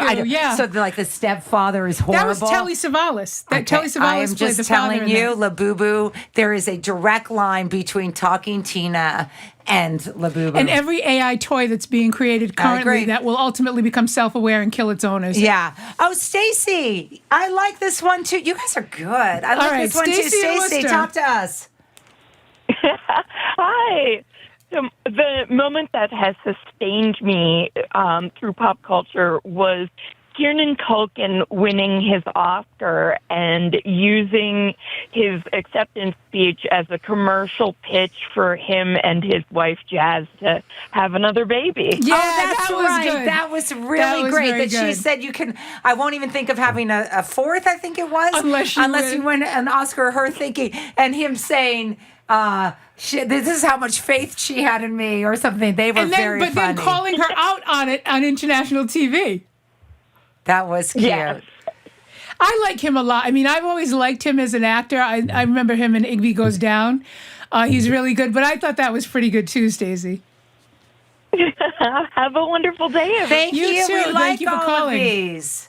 I like these. Okay, wait. We got to give some equal time. Oh, we've got another caller. Yeah, we got Let's Allie go. from Harvard. Hi, Allie. Hi, how are you guys? Good. Great fill-ins, both of you. You're doing a great job. Thanks. So my pop culture moment, which I would say South Park this year. Yeah. I think they've had it spot on everything they've done. They've nailed it all. It's great. You know what? South Park is a really good one. Talk about a show that's always been fearless and has never backed down. South Park really is, embracing the zeitgeist or capturing it. You're absolutely right. And they don't let a thing go by. Everything that happens, especially as it involves Trump, they've got a story on it. Thank you, Allie. Thank you, Allie. Hey, we got to give. We're going to end with a special texter, I think, in a little bit. But we should give one of the viral moments of 2025 was, of course, Sydney Sweeney and her ad about genes. Do we have that? The eugenics Genes are ad. passed down from parents to offspring, often determining traits like hair color, personality, and even eye color. My genes are blue. Sydney Sweeney has very keen. She has. People call that the eugenics. Yeah, she's doing a lot of apologizing now after riding that train. Okay, I actually have a second one. Okay, do I get a second one? Because me? I know. I'm sitting right here. I know, but we've got a famous texter. she totally ignored you. I know, I did. You did say that. No one tells me anything. He's sitting right here, and I'm I know a witness. Okay. What is yours? Well, I had to keep crossing things off my list because my number one was the drunk raccoon. Yes, that was a good one. Then I had Labubu's. Oh my God, I can't believe you knew what they were. Now it's a tie. Stop it. It's a tie between the Karen Reid trial fan. Remember how people got obsessed with the ceiling fan in that trial in the courtroom? Because they would just show it. I'm going to call Nix. I'm calling Nix on that culture. That's political legal. No, Is my next one going to make it? Let's try. So the statue of Pavarotti that has been constructed in his hometown. It was there forever, and then just inexplicably they built an ice skating rink around it. Right. And then the mayor encouraged everybody to go pass by and high five him. And then the family was really upset that they built a skating rink around Pavarotti. Okay, this is good. That is really I get your approval on that one? That is really good, sweetheart. Well, I'm like, people are like, oh, I don't, I really have to take a break from reading. I'm going to read, I'm going to read, and then they're like, Shakespeare. I'm like, that's not a break from reading, sweetheart. Like, that's not like, but I approve of that. Yes. Anything Karen Reid is not. Yeah, they were really upset. Yeah. Okay, he's going to tell us what's coming up. I know. I want to know who the famous texter is. You guys don't understand. No one tells me anything. It's nowhere here. Maybe it is here. It may be. Why you're here? Okay, go. I come in every single day. I know, go. Today on the Culture Show, we're going to be talking. Thanks for listening, Juliet. We're going to be talking about the Oscars going to YouTube. We're talking about Hollywood's Diversity Report. How do you think it's trending in 2025? And Donna Summer has gone into the Songwriters Hall of Fame. Good, she deserves that. I can't believe she has never listened to my... I forget. You guys, this is very stressful. I know you think I'm like in a stressful field. This is stressful. This is nothing. I know. I'm just glad I was here to watch her ignore you and then not. Yeah. No, I know. Okay. But I'm also stressed out because Jamie, our fearless leader, texts my pop culture moment, hearing all about 6'7" from his 6-year-old. We miss you and hope you're having a great holiday. Thanks for listening to another edition of BPR. And thanks to everyone who came down to see the show. Oh my God. None of you came down to see the show at BPL because we had technical issues. Keep up with us 24/7 by way of our podcast or check out our TikTok page at Boston Public Radio. Tune in on Monday. Jim and Marjorie are back. They'll speak with Brown University gun safety researcher and MacArthur Genius Grant winner, Yeva Yosemita, plus Princeton's Khalil Gibran Muhammad, food policy analyst Corby Kummer, and comedian Jimmy Tingle, and more. Our crew is Zoe Matthews, Aidan Connolly, Nicole Garcia, and Hannah Loss. Our engineer is John the Clark Parker, and our executive producer is Jamie 6'7" Bologna. Special thanks to our BPL staff, Maddie Geard, Patrick Lilly, and Juan Jose Cadena, and to BPR's most recent intern, Mira Donaldson, who produced our Live Music Friday segment with Atikin Rose today. Thank you, Mira, for all your work with BPR this semester, and best of luck with all your endeavors. Stay tuned to The Culture Show with Jared Bowen, who I think I ignored sufficiently, starting immediately after us at 89.7 GBH. I'm Juliet Kayyem. I'm Andrea Cabral. Woo! I hope you have a great weekend and hope you can tune in again Monday. We are both taking a nap. Grateful for you. Grateful for you.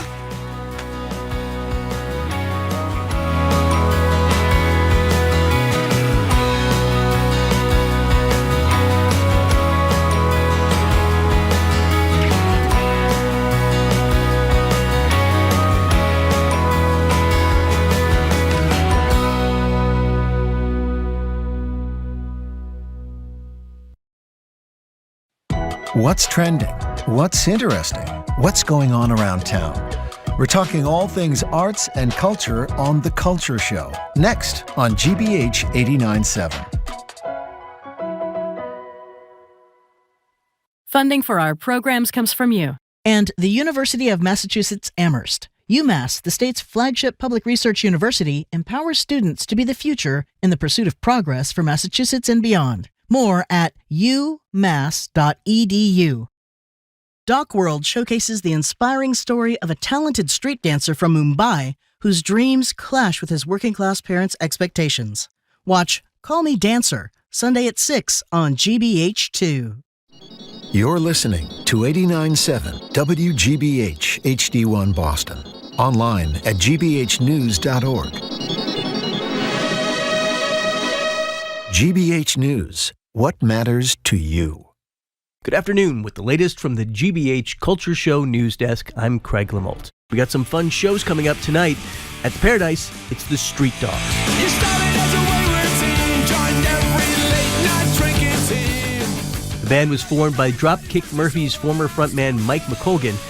They broke up in 2020, but got back together again last year. Until everybody knew. So bad. GBH's Henry Santoro tells me all the cool kids will be there. If you're in more of a jazzy mood, though, Grammy-winning guitarist and vocalist John Pizzarelli is playing 2 shows tonight at Scullers.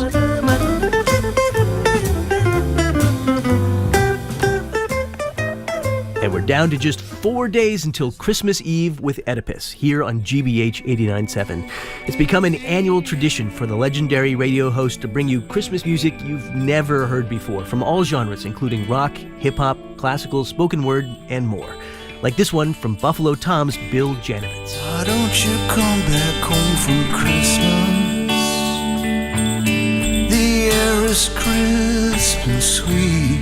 Oedipus takes over here at GBH at 7 on the 24th, concluding with the Nutcracker at midnight.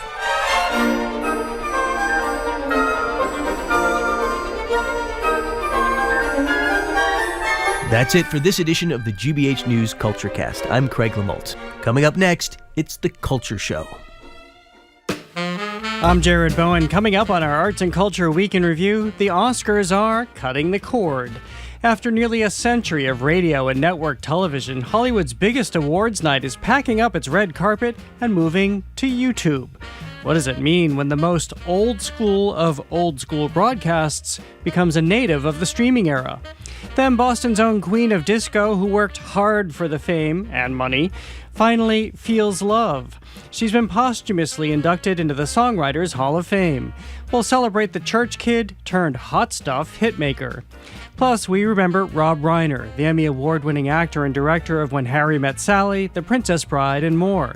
As an actor, he first broke through playing a young liberal sparring with his conservative father-in-law in All in the Family, an ideology and spirit that Reiner carried for the rest of his life, off-screen, championing progressive causes and civic engagement. And it's our culture show Stocking Stuffer, a roundup of holiday headlines, including Callie Crossley's Christmas criteria for closing out Black Santa season. That's all right now on our Arts and Culture Week in Review. The Culture Show is made possible in part by a generous contribution from the Fiducia Fund, proud to support this station's arts and culture programming.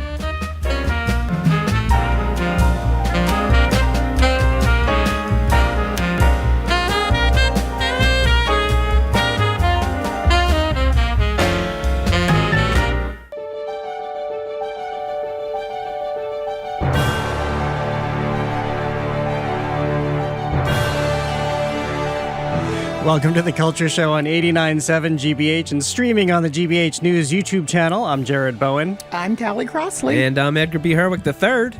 Sadly, because of technical issues, we are not at our Boston Public Library studio today, but here in our Brighton studio, we're going over the week's top arts and culture headlines, starting with the music. You hear it here. We're presenting the Oscars, or at least presenting the news that the Oscars is taking a cue from the Culture Show. We should get a consultation fee for this because, in a historic plot twist for Hollywood's biggest night, the Academy Awards ceremony is ditching broadcast TV and going exclusively live on YouTube, starting with the 101st Oscars in 2029. After more than 5 decades on ABC, the move throws open the doors to viewers worldwide. I loved having that music under me that whole time. That was great. I felt like it was Jane Fonda on stage at the Oscars. That was exciting. I thought it was at that running film. You know that film? Yeah. Where Run, Lola, Run? Yeah. No, the thing with Chariots of Fire. Thank you. Chariots of Fire. Yeah. Vangelis. Well, first of all, great to see you. I can't quit you both this week, obviously. We've been together 3 times this week. It's a joy. We'll be at your house Awards tomorrow. Good to know. So this is a major, major move. And if we look at the ratings back in the 90s and the 2000s, the Oscars ceremony would bring something like 40 million people. We know what the Oscars represented in terms of film and viewership and investment in that culture. But now, as of last year, it was down to 19.7 million. Nothing to scoff at, but certainly a shadow of what it was. But YouTube has an audience worldwide of more than 2 billion people logging in per month. So you understand why it's bye-bye ABC. It's also something. It's a boon to younger viewers. I mean, it's a note that this is where younger viewers are. I mean, my niece and nephew who are grown, I don't know the last time they watched TV. They just do not watch TV. It's all streaming for them. And so this is a whole part of it. I think what's interesting is that they're waiting till 2029 to make this happen. The only other thing that I thought was two other things I thought was interesting, because, it's all about money. This opens a possibility for bigger, better sponsorships. What I read between the lines is that ABC kind of controlled those sponsorships, but now the Academy will get more and better. And the other thing is that they're really interested in, back to the young people, is that YouTube is all about engagement. That's the whole thing. And they want engagement all year. So by the time the Oscars roll around, it will just be another big event that they can pump up, because hopefully they will have engaged them all the year with, film-related items. Well, and also the fact that it's not just the single Oscar broadcast that's going to be on YouTube. And this is kind of part of the way, we all experience YouTube. All of the red carpet stuff's going to be on there. The governor's ball stuff, all of the ancillary things that happen around the Oscars and the lead up to it as well, that's all going to stream on YouTube too. So that's definitely a difference. The thing I can't work out, and, in some way, I can't work out, is this saying more about sort of the state of the networks and television, and this idea that, viewers are which we know are moving to platforms like YouTube. But I think it also says something about the state of the movies and whether people are still captivated by the Oscars. ABC, and maybe this is spin on their part, but maybe it's not. They basically have said, we weren't going to overpay for this. Right. It's not worth it to us. And so it's interesting, because I don't know if this is saying more about the state of how we watch television, quote unquote, or if it's saying more about the state of Hollywood in the movies. Well, I think the answer is a yes and. Yeah. Because, the first thing that occurs to me is we're talking about 2029, so it's almost 26, so that's 3 years away. Yeah. The industry is going to change so dramatically. It's hard to believe that networks will even be a fraction of what they are today in 2029, because we see how everything is changing. To your point, Edgar, that the networks that's not where it's at. And the way we consume programming, as you both have pointed out, and the way we use YouTube, because that mirrors our consumption of programming, has drastically changed. But so are the studios. So you have Netflix taking over Warner Brothers. You have Amazon taking over the MGM library. Suddenly the streamers, aka YouTube, as well, are taking over Hollywood. So that's where everything is moving. We're just seeing this monumental shift. And the Academy, I think, is very prudent in recognizing that they could put this out for solicitation. Apparently it was Bob Iger at ABC, who was the longtime president, who basically, out of affection for the Oscars, even when his people were telling him that this is not a viable opportunity for us, it's not a return on investment, he said, let's just keep doing this out of the goodness of our heart. But the Bob Igers of the world are few and far between at this point, because, again, even leadership in Hollywood is changing. Also, they wanted the 2028 Centennial show. But to your point, Jared, what will that be? Yeah. I mean, I'm thinking to myself, that might have been a bad move. I don't know. Yeah, it's interesting. Also, you look at YouTube, analysts expect that YouTube is going to pass Comcast and Charter sometime next year to become the largest paid TV service. So I think it's important to note here, there are millions of people who pay extra for access to things on YouTube in addition to what the free content is. So this makes a lot of sense to me for YouTube. They're going to put this outside of the paywall. This will be the plan is this will be a free broadcast, but it is, I'm sure that they will be trying to collect some of those millions or billions who are watching that free broadcast and say, hey, we also have this great paid TV service for you here. here. Well, as we're talking about shifting Hollywood, let's just take a moment to comment on more news we learned this week, and that's, of course, that Netflix is muscling into podcast territory, and in January it will begin offering exclusive video versions of podcasts like The Breakfast Club and Barstool's Pardon My Take. They have a whole lineup, about 20 so far, and they're not necessarily pulling things, in fact, they're not at all pulling things off of Spotify and the other platforms, but they recognize the video potential. Yes. They want daytime programming, so Netflix is getting into the podcast business. I think it's so interesting that part of the deal is that they have exclusive video content, but not audio. Audio can live many places in addition to this.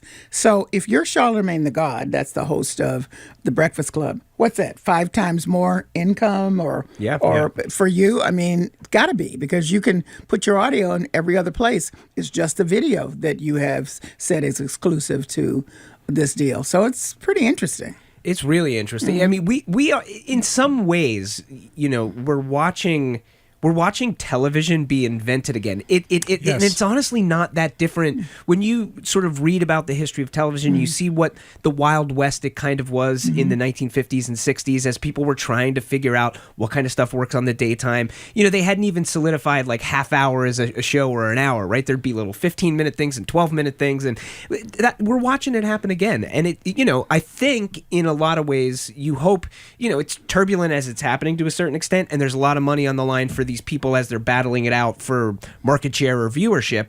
But at the end of the day, I think for the creative side of it, I think this is probably all pretty good. I think it's just going to be a matter of where we land. Well, I wonder how much is where the allocation of funds is going to be, because it doesn't take a lot of money to produce a podcast. You just walk into a studio. Oh, we know something about this. Yes, just walk here into we are. a studio. Yeah, that is what we are doing right now. And you sit down and you talk, and you're not paying for sets, and you're not paying for costumes and makeup. Yeah. They're trying to get away with that with AI, of course. But does that mean they just start pumping up salaries, and does that pull money away from production and television and film? That's what I wonder. A lot of these shows that they're going after are now claiming exclusively in terms of video content are already blockbusters. So these people are already getting paid. So they're not taking, I don't see them taking a chance on somebody you don't know. So that's the first thing. Yeah. They're very aware of the draw of these programs. I mean, to pay the high salaries for these people. Yeah, I'm saying that they came in with those salaries. So that's not going to be a surprise to the Netflix of the world. You got to pay to draw more people in. That's just the deal.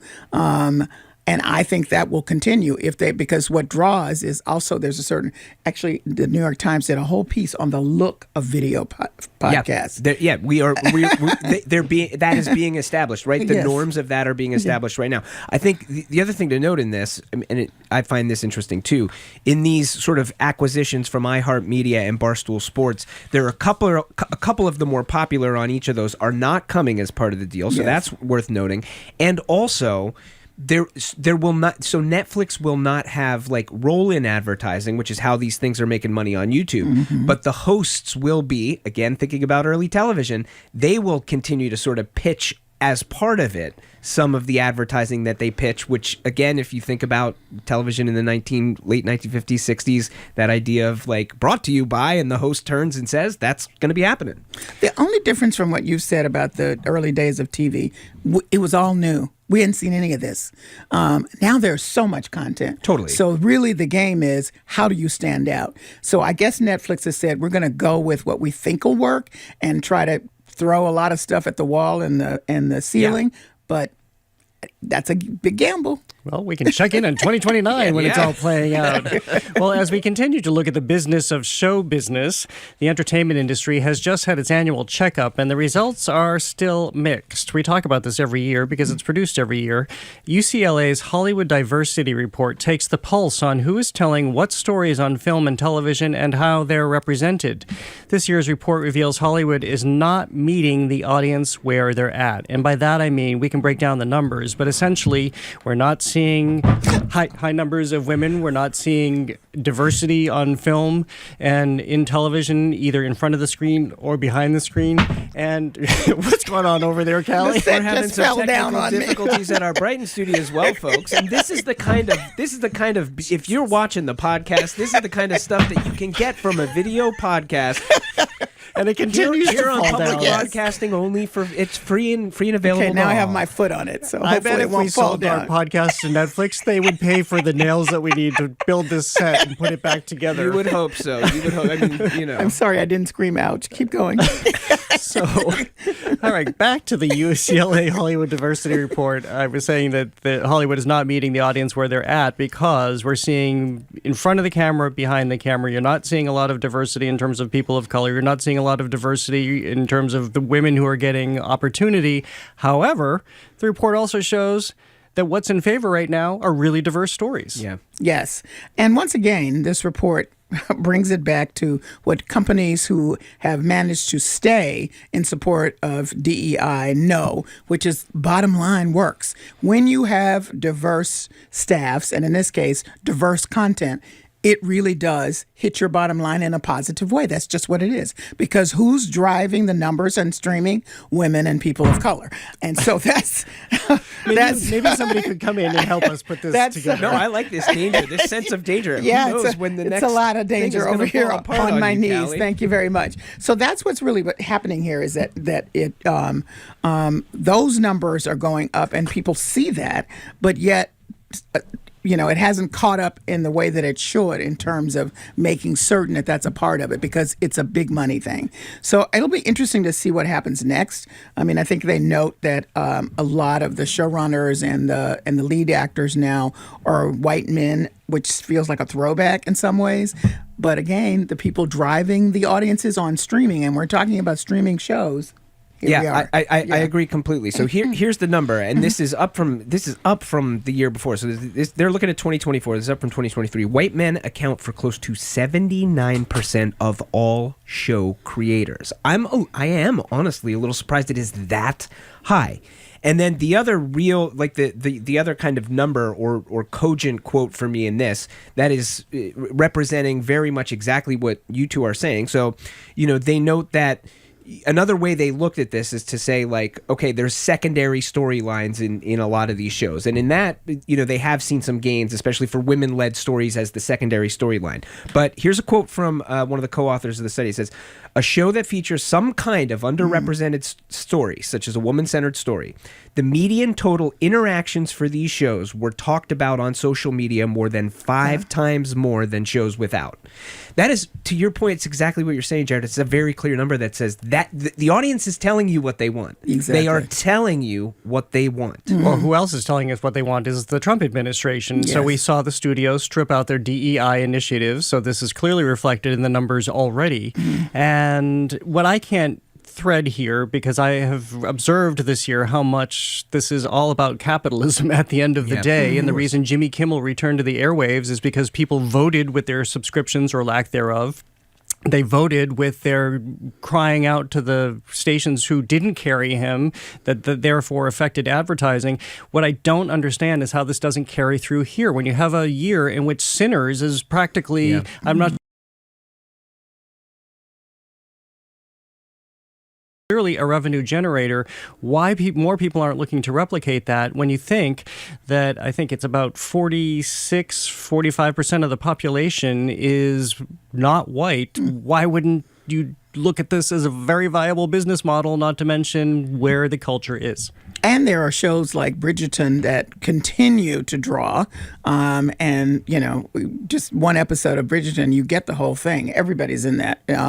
So I don't understand either. But I think it's the bottom line thing. And if as Edgar has just pointed out from the report, that 5 times more interaction is happening on social media, which always translates Which is into the money, driver, then you better get with the program. The other thing I'll note that really stood out to me in this study, and I think it potentially impacts what you're talking about, Jared. Let's not forget the Hollywood strike. In 2023, on streaming services, old shows were like at the top of the list. Like Suits, everybody was going back and watching Suits and stuff. This year, they saw that flip on its head, and it's clear that new shows, I think in part because the pipeline opened back up, but new shows are driving most of the watching. And so I think if this plays out over time, if that continues, if it is that new shows are the thing that are going to drive it, then it will become more important for these streamers to listen to the audience and do the things, because I think their financial butts are going to be on the line a little bit more. Well, we will continue to check in about this as we always do, and especially next year. In the meantime, we want our pit crew to get ready because we have a 2-minute break here coming up so that we can get Callie's side of the set. I'll get the ice for your knees. Yes. Well, coming up, we're working hard for Donna Summer's legacy. We'll dive into how the Queen of Disco just landed in the Songwriters Hall of Fame. That and more on the Culture Show. That's next on the show. Stay with us. The Culture Show is made possible in part by a generous contribution from the Fiducia Fund, proud to support this station's arts and culture programming.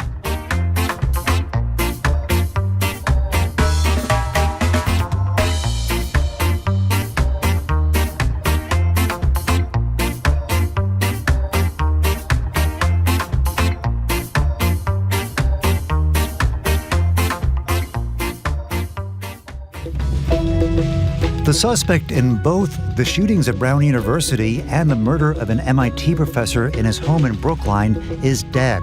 An apparent suicide, his body was found in a storage facility in New Hampshire. I'm Arun Roth. Today on GBH's All Things Considered, we'll have all the latest about the suspect and the new search for a motive. That and all the day's news starting at 4 on GBH 89.7. Funding for our programs comes from you. And Bonsai Bar, hosting pop-up beginner bonsai workshops at breweries across New England. Hands-on classes provide guidance in the basics of bonsai design and care in a group setting. More at bonsaibar.com. And PNC Bank, who believes when you pay attention to the details, amazing things can happen. Like when you check the pockets of a jacket you haven't worn since last fall and find $20. PNC Bank, brilliantly boring since 1865. And Beacon Circle patron Karen Settle, proud to support GBH 89.7 and the commitment to local, national, and global journalism that inspires, engages, and supports diversity in the community. Your story matters. So does your confidentiality. Securely message your tips to GBH News on the Signal app. Visit gbhnews.org/investigations for more information. gbhnews.org/investigations.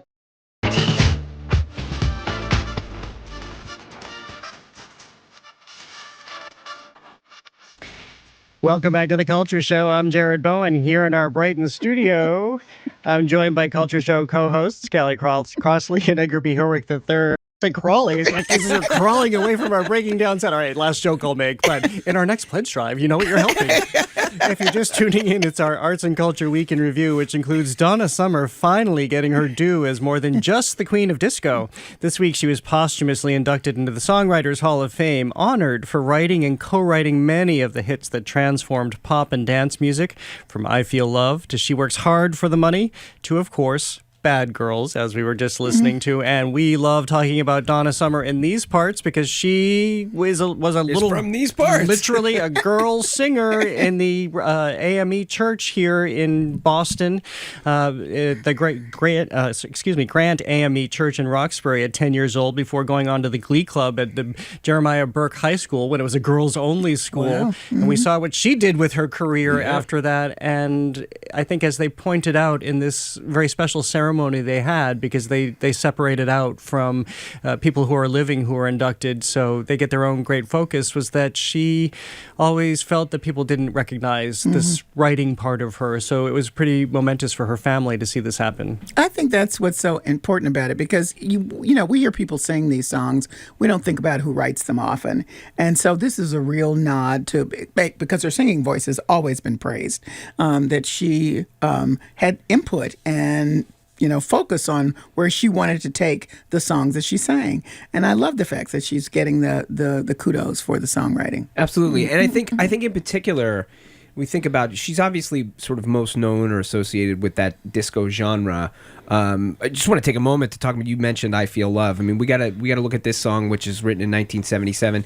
Essentially, single-handedly creates both EDM and 80s synth pop in a moment. But I think sometimes I think sometimes people don't think about those those kinds of genres as being written the same way they do of the kind of torturous singer-songwriter with his acoustic guitar. I think people go like, oh, he really thought, he was feeling it and he wrote a beautiful song. But you sort of forget that all of these songs, except for the stuff done by AI, are written by somebody, including these kinds of works. Well, let's take a listen to a little bit from her 1983 feminist anthem. She works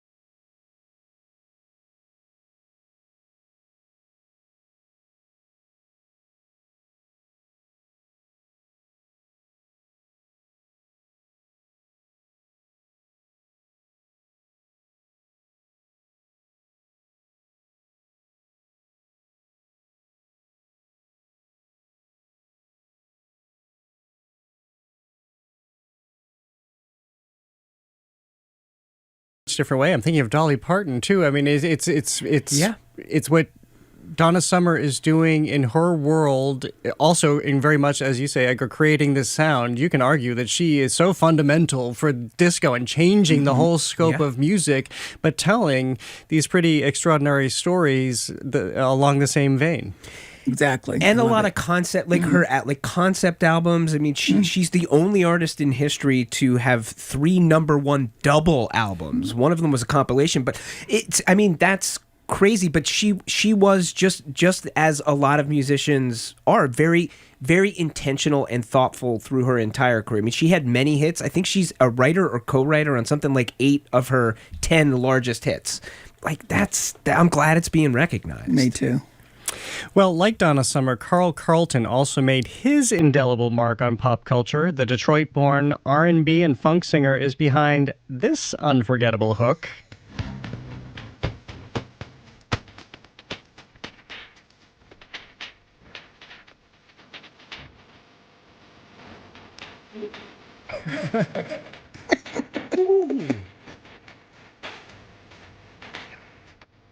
That she's a bad mamma Janet Carlton, who started out as little Carl Carlton in the 60s, died this week at age 72. He leaves behind a groove that became part of soul music's permanent soundtrack. I mean, any reason to just reintroduce this music and this song, to say nothing of Everlasting Love and the contributions he made.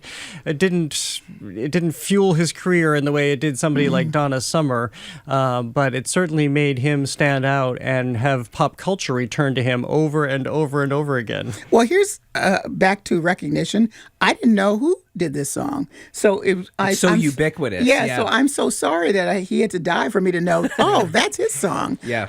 I just love the fact that it's used in the soundtracks of many films, including Miss Congeniality and Fat Albert, on the TV show Abbott Elementary and Supergirl. I mean, it shows up all the time because it's just such a great hook. It's also sampled up and down the hip hop world for since the beginning days of hip hop. So it's super, super sampled. I think the other thing, I mean, it's interesting. You mentioned he was called Little Carl Carlton in part because you can hear there's a similarity between Stevie Wonder's voice and his. His is a little bit deeper, and you hear it really clearly on Everlasting Love. So they were sort of trying to kind of be like, well, this is Little Carl Carlton. But Bad Mamma Jam in particular, I've been listening to it a bunch in lead up to this, and I'm thinking about, I love looking at these little sort of signposts on the road of music and how music sort of evolves and talks to each other. And I really feel like so that comes out in 1981, and I see it as a very important midpoint between what Michael Jackson is doing in 1977 and Off the Wall. You hear kind of where Michael Jackson's taking R&B at that point. And then Bad Mamma Jamma is this sort of midpoint before Michael Jackson again kicks the doors in with Thriller and completely sort of redefines the way that kind of music can sound. So it also, for me, sits in this really important point in the development over that period of time in that strain of music. I also like the next line. She's built, she's stacked, she's got all the curves of man. Well, she's built, she's stacked is parentheses. The official title is She's Bad Mamma Jamma, parentheses, she's built, she's stacked. I love how the New York Times described it as an ode to the female form. Very well timed. Yes, it is. Well, switching gears now, the murder of Rob Reiner and his wife Michelle Singer Reiner this week came as a blow to his generations of fans. We saw saw him evolve from playing Meathead on All in the Family to becoming one of Hollywood's most influential directors, with films including This Is Spinal Tap, The Princess Bride, and When Harry Met Sally, but also films like Stand By Me, Misery, and A Few Good Men. Reiner, who died at 78, leaves behind a body of work and a sense of humanity that's woven into how we watch movies. Much has been written and spoken about him this week. We know that people have heard a lot, but we couldn't, of course, do the show without talking about him and in maybe some of the things that weren't talked about as much. And I just want to talk about what he did in his diversity of filmmaking, that he didn't just pick one lane and stick to it, but he kept challenging himself. And for me, one of the most profound examples of that is in Misery. And we heard Kathy Bates this week as she, or rather read, as she stepped forward with these amazing statements about who he was as a director. People need to remember that Kathy Bates was an acclaimed theater actor at that point. We had not really seen her do much on film, but with Rob Reiner directing and Kathy Bates's formidable acting prowess, she gave us Annie Wilkes, something that could have been so incredibly campy, but it wasn't. Let's hear a scene from the 1990 film Misery, in which her character, Annie Wilkes, dislike of dishonesty in storytelling from the author whom she's kidnapped. And he woke up and tried to steer and tried to get out, but the car went off a cliff before he could escape. And it crashed and burned, and I was so upset and excited. And the next week, you better believe I was first in line. And they always start with the end of the last week. And there was Rocket Man trying to get out. And here comes the cliff. And just before the car went off the cliff, he jumped free. And all the kids cheered.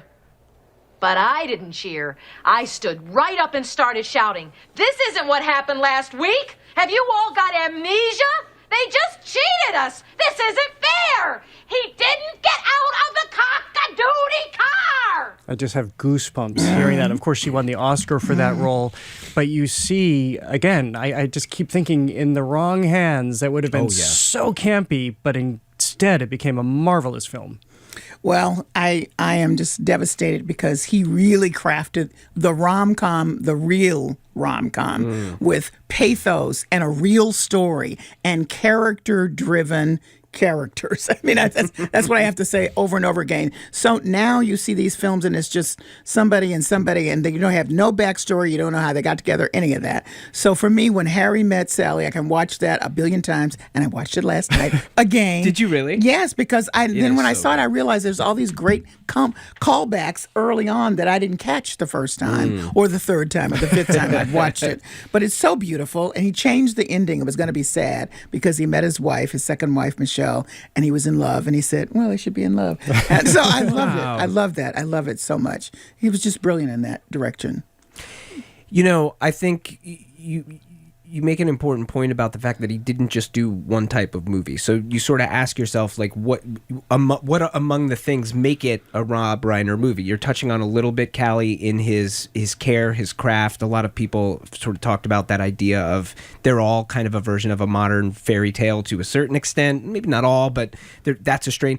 But for me, I think the thing is, I just heard it in Kathy Bates. You hear it all over films like When Harry Met Sally, A Few Good Men, rhythm. He has got such a beautiful sort of touch and sense, and clearly he's working with the actors, because there is not a movie he has directed that does not just have beautiful rhythm among the actors, whether they're interacting or they're doing a monologue. Should we hear? I know you wanted to play Princess Bride. And then, of course, he's the guy who did The Princess Bride, which is like, you want to talk about a movie you can watch over and over and over and over again. So I would love to hear just a little bit from The Princess Bride. This is when the character Vizzini, played by Wallace Shawn, attempts to outwit the dread pirate Roberts. You guessed wrong. You only think I guessed wrong. That's what's so funny. I switched glasses when your back was turned. Ha ha, you fool. You fell victim to one of the classic blunders. The most famous is never get involved in a land war in Asia, but only slightly less well known is this: never go in against a Sicilian when death is on the line.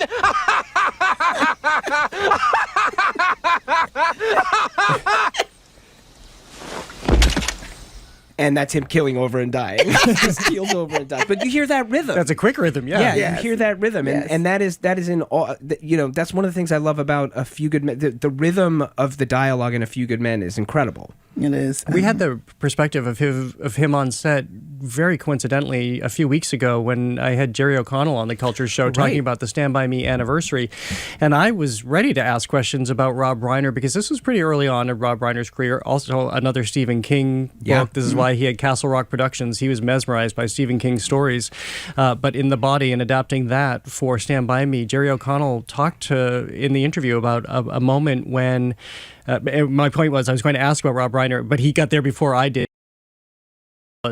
And in one of these very early roles for O'Connell, he said that Rob Reiner came up to him and he thought he was going to get in trouble because he was always getting in trouble from his mom for speaking out, for being restless, for being agitated and moving all the time. And Rob Reiner just saw this in this kid and wanted him to use it and taught him how to use it in that film. So and Jerry O'Connell went on to say that he became a very formative figure in his life for teaching him so much about acting on that set. And then, of course, he was the first person I thought of when I heard that news because all these years later, 40-something years later, it's still sticking with him. Well, finally, we remember Anthony Geary, the 8-time Emmy Award winner behind Luke Spencer, whose Luke and Laura storyline on General Hospital turned a daytime soap into must-see TV, capped by a 1981 wedding watched by some 30 million viewers. And why don't we take a little bit now of a listen to Anthony Geary as Luke on General Hospital, reciting his vows to his soon-to-be wife, Laura. I, Lucas Lorenzo Spencer. I, Lucas Lorenzo Spencer. Take thee, Laura Weber Baldwin. Take thee, Laura Weber Baldwin. To be my wedded wife. To have and to hold. From this day forward, for better, for worse, for richer, for poorer, in sickness and in health, to love and to cherish, till death do us part. What happened in the country that day that 30 million people were able to stay home because there wasn't YouTube or anything else? Yeah. Stay home and watch. They took the day off. I mean, they were such a couple, talk about character driven, and how the relationship started was quite controversial. So there is that. Yeah. I have to say something here that I didn't know until after he died just these few days ago. I did not know Anthony Geary was gay. Neither did I. I had not a clue. Nor did now, I. why does this make a difference? Because we've had all of this conversation, and I would say in the last 10 years particularly, about gay characters playing straight roles, whether can they do it? Is it appropriate? Blah, blah, blah. Look at Jonathan Bailey on Bridgerton. Hello. It's not a problem. But, there was Anthony Geary, doing exactly that. And I'm sure some people knew, but there you have it. Well, you know what I learned this morning? I bet it's the same thing I did. Instagram? Go ahead. No. What? Oh, I was going to say Instagram. He was out there with his life and his husband. Really? In the latter years. Oh, yeah. yes, latter years. But when he was playing the character. Well, back then you couldn't be, of course. No, we were just talking about Rob Reiner. Apparently one of Anthony Geary's first roles on TV was an episode of All of the Family where he played like an effeminate character that Archie Bunker thought was gay. And that was like the story. Oh, I knew he was on. I didn't know that was the character. Yeah, so that's kind of interesting. You know what? In my mind, I got to be honest, the Luke and Laura wedding and Prince Charles and Diana's wedding are like merged into the same thing. Like I cannot distinguish between the two because it was like they were the same in terms of how the media coverage was, and they were like on the cover of all of the magazines and stuff. It's kind of just like one big event in my mind. I also want to point out I think of him not as Luke from Luke and Laura, but as the weird character Philo in Weird Al Yankovic's movie UHF. So he plays like this totally wacky scientist, kind of a Doc Brown type character. He's got a really weird storyline. He's incredibly bizarre and funny. And then when the movie ends, it's sort of like at the end when everything kind of goes well, he sort of says, I was happy to help and now I must go back to my home planet. And he sort of melts and like goes off to like planet something or other, which is like where but apparently he was at that point in his career, he was a fan of Weird Al and he sought out that role because he was trying to diversify what he could do. And so really Interesting. I read that he lost a role in an Oliver Stone film. He was one of the finalists, and he knew he was pretty close to getting it. And then somebody made Oliver Stone aware that, you're about to cast Luke from Luke and Laura, and he lost the role. And he said, well, I guess I kind of understand that because an audience is going to be watching, and you're in the middle of this heavy film, and then all of a sudden Luke from Luke and Laura pops up, which is the weight of something like that. Yeah. But let's talk a little bit for a second about the weight that he carried. He described having to learn 60 pages of dialogue 4 to 5 days a week at the height of that, because of course ABC and General Hospital were leaning into what they had, so they wanted as much Luke and Laura as possible. Elizabeth Taylor wanted as much Luke and Laura as possible, because I forgot this part of it, that she didn't show up to Diana and Charles's wedding, but she did show up to Luke and Laura's wedding. I mean, how huge is that, to have one of the biggest movie stars on the planet want to be part of your daytime soap? I would love to know how much money they made on that episode. I don't know that I know those numbers. But, What's crazy is, this is one of those examples, I think, like Steve Urkel characters, another. It was originally, he was hired for a 13-episode arc. Yes, and as a bad guy. Yeah, and it worked, and therefore it, became a phenomenon. Which made the controversial storyline was they initially had an encounter which everybody would describe as a rape. Yeah. And so then they had to figure out how to turn that script, as he's from a bad guy to, the good guy, Luke. And, never settled well with a lot of folks, I also do love just a reminder of what soap operas used to be like. It's like in 91, he returned to General Hospital as Luke's cousin lookalike, Bill Eckert, and then that didn't work, so he came back a couple years later as Luke again. It's just like beautiful. Oh, that's so good. Well, it was nice to go down memory lane for that one. Well, coming up, faux Merry Christmas. We look at the real war on Christmas, the battle of the beard. Santa's authentic hair versus fake hair. That raging holiday debate is next on The Culture Show. Stay with us.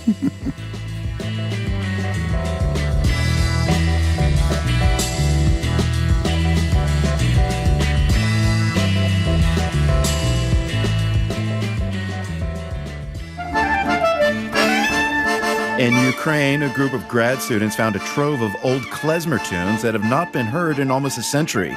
Now musicians all over the world are playing them again. Wherever we go, we like to spread these melodies, and it works because people do play these melodies they heard from us. That's next time on The World. This afternoon at 3, here on GBH News 89.7. Our programs are made possible thanks to you. And the Boston Globe Foundation, dedicated to serving nearly 30,000 local children each holiday season with Globe Santa, delivering books and toys to children in need. Learn more at globesanta.org. And Boston Children's Museum, presenting their 10th annual winter experience, Snowmazing. Activities include a sock skating rink, a Northern Lights-inspired art installation, and a winter book nook. Tickets at bostonchildrensmuseum.org. And the Box Center, presenting the 25th annual Anthony Williams Urban Nutcracker, a holiday classic with a blend of classical and modern dance, at the Box Center Schubert Theater, December 13th through the 21st. Tickets at boxcenter.org. I'm Callie Crossley. All too often, a lot of very important news flies under the radar. Learn about the small stories before they become big headlines on my podcast, Under the Radar with Callie Crossley, available wherever you get your podcasts.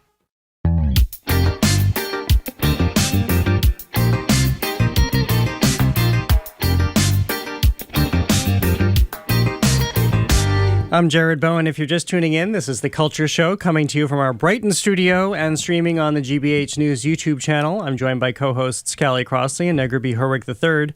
We're going over the latest headlines on our Arts and Culture Week in Review, which includes splitting hairs over hair, as in whether Santa should grow his own beard or wear one. From year-round whiskered Santas and organized beard natural groups to performers investing thousands of dollars in designer hyper-real wigs, it's become a full-blown holiday debate over who's really keeping the Christmas magic alive. So Michael Sellers wrote about this in the Boston Globe, and he's exposed the deep underbelly of the Santa world. It's a great piece. It's a terrific piece. If people haven't read it, it was in the ideas section of the Boston Globe on December 12th. Of course, you can find it online. But Michael Sellers is talking talking about how he has decided to lean into his Santahood, but he leans in favor of having a fake beard. And by fake beard, he means spending about $2,500 after hiring a hair artist to create his look, but has discovered that there's this huge backlash among people who insist that you need a real beard if you're going to be a real Santa. The correct term is not fake beard, it's designer beard. That's correct. Apparently. That is correct. Well, first of all, I like men with beards, like real beards. So I started really? there. Oh, my God, yeah. Interesting. Yeah, yeah. So if you're keeping score at home, Jonathan Bailey, real beard. That's right. Nobody else stands a chance. So I love that. But Wait, do you like a long beard or a short beard? I like Depends. it groomed beautifully. Groomed. Yeah, Okay. really. Not just like, I'm out here on the farm and I just let it go. But if it's No. like Santa length but groomed, is it okay? Yeah. Okay. No, I think that's Okay. good. And I was about to say, I thought he made a good point. If the beard looks real, I mean, the only other people who could tell are, of course, the other people playing Santa and or Mrs. Claus. So I think that's important. I was noting that NPR just did a story about Santas of Color. It's called the Santas of Color Coalition.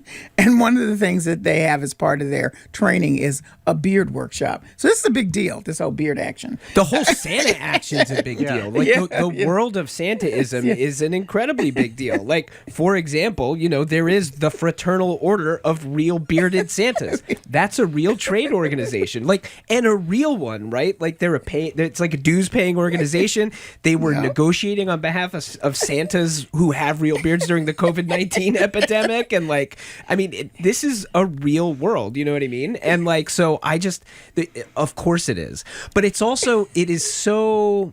is so 2025 that even in the world of Santas, right, there's a purity test somewhere, or kind of argument about the right way to be Santa Claus. But it started back in 1947, apparently. Yeah. There's a consensus that people point back to Miracle on 34th Street, and when a young Natalie Wood pulls at the beard, the tug heard round the world when she tugs on that beard, and from there on out, people began to worry about, do you appear fake in front of a child or somebody else? He also points out in this piece that there are so many luxury parties now and events that are going to be captured and will live beyond on social media, that you have to get it right. There's pressure. I agree with that. Also in that movie, they answer the question whether Santa sleeps with his beard out or under the covers. He says out because he likes more air to get to it. But just aside. But in a way, it's really interesting. It is, but it's also a fascinating thing because I'm trying to think of an analogy. Maybe it's a little bit like magicians, you know what I mean? In that, there actually, is a lot on the line for a Santa Claus, right? There are families with kids, kind of all over the world, really, who are trying to maintain a sort of generally agreed upon story for how this all sort of works, and you're trying to keep this magic alive, but you can't have an international body that is saying this is the only way to be Santa. So it's very democratic in this way, in that it's sort of you as he says in the piece, you take an oath. There are kind of inner Santa norms, and they kind of police each other in as best as they can. It's like magicians taking the sort of magician's code. You got to take it seriously and say, you don't reveal your tricks. You don't do tricks in front of audiences when you're not prepared, because we are all working together to keep this kind of magic alive. I just don't want it to look phony. No. We will have even more insight on this on Monday, because Mrs. Claus herself is joining us. What? May also go by the name Susan Roberts, who is steeped in this world. So we'll be talking about all of this. You're going to have to ask her the tough questions. I'm so excited to be able to say I have Mrs. Claus on the show. Well, let's also talk about the Home Alone house, which a lot of people were upset a few years ago when that home, the actual home used in at least for exteriors and the property shots, was sold, and the owners took that home and basically modernized it as you might any other home, but it's all basically scrubbed of the interiors that we became so fond of in the Home Alone movie. But now there's an update for us. That's right. New people have purchased the house. And if you're watching on the stream, you can see here what has been done to the Home Alone house. It is, not surprisingly for this era, it's a black and white and gray sort of thing. But the new owners have said they intend, and they're, I guess, working on it now, to restore it to the way it looked in the film, which I think is a great move. I do too. I think it's a fantastic move. But we don't know. But presumably, and we're looking at more stills. But by the way, the interiors were shot on a set nearby at a local high school gym. Also, a little piece of trivia while we're on this. Did you know that Friends bought the Home Alone stock footage? And so in one of the final episodes, when they showed the home that Chandler and Monica bought, it was the Home Alone house. That's clever. That's a good bit. That's a good clever bit. But we don't know if the new owners were going to open it up and presumably not turn it into a museum or something. So it's interesting that they would do this only for themselves. And they've spent, $5 million to buy this. It is a 9,000 square foot house. It won't be for themselves because people will stop by there. I mean, whether they want them to or not, right? But I do love the idea. I mean, Macaulay Culkin himself had sort of floated the idea of like, maybe I'll buy it and like kind of turned it into like a fun house and museum.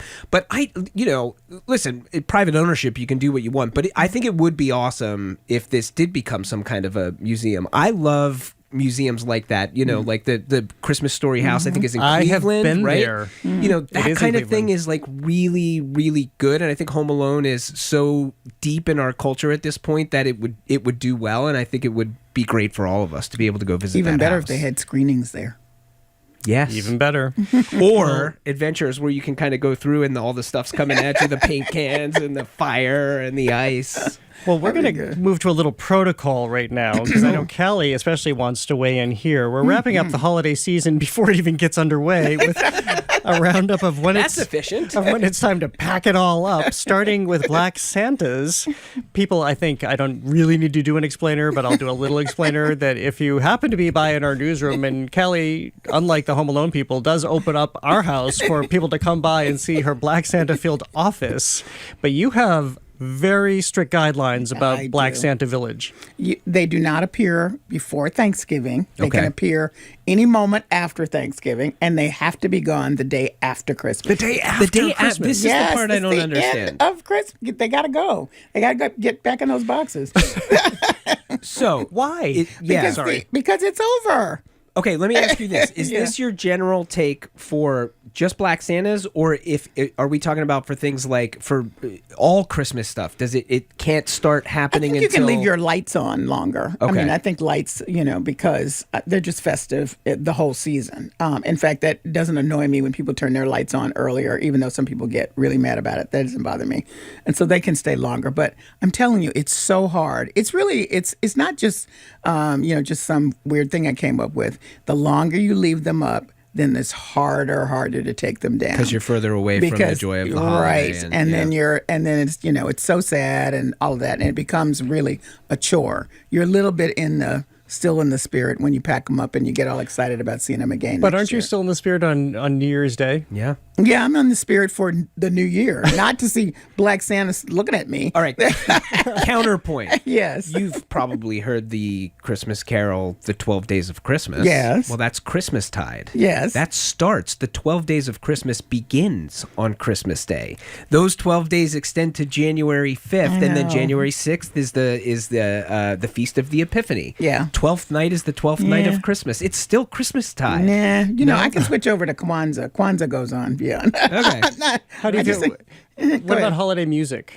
When can that start and end? It really annoys me how soon it's playing now because it really takes away from the charm of it. I am the outlier here. You want it early. Start playing it in October, and I'm totally fine with that. Really? Yeah. You're I know. early in October. This is so not me at all. Yeah. But it makes me so happy. Yeah. Oh my God! I love it.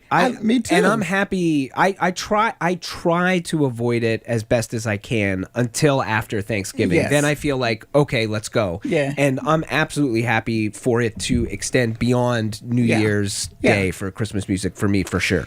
Well, I'm usually fine with it ending by New Year's because I do see your point, Callie, that I'm ready for the new year. I'm ready to put everything away, box it up, seal it up in the Tupperware, put it away, and start anew. But that's where I'm the outlier with the holiday music. Interesting. Edgar, do you have any rules for us? Rules? No, I mean, I think the rules are do it your way, right? Like, celebrate the season the way you're. I don't know. I don't know if I really have any hard and fast. Oh, you know what I do?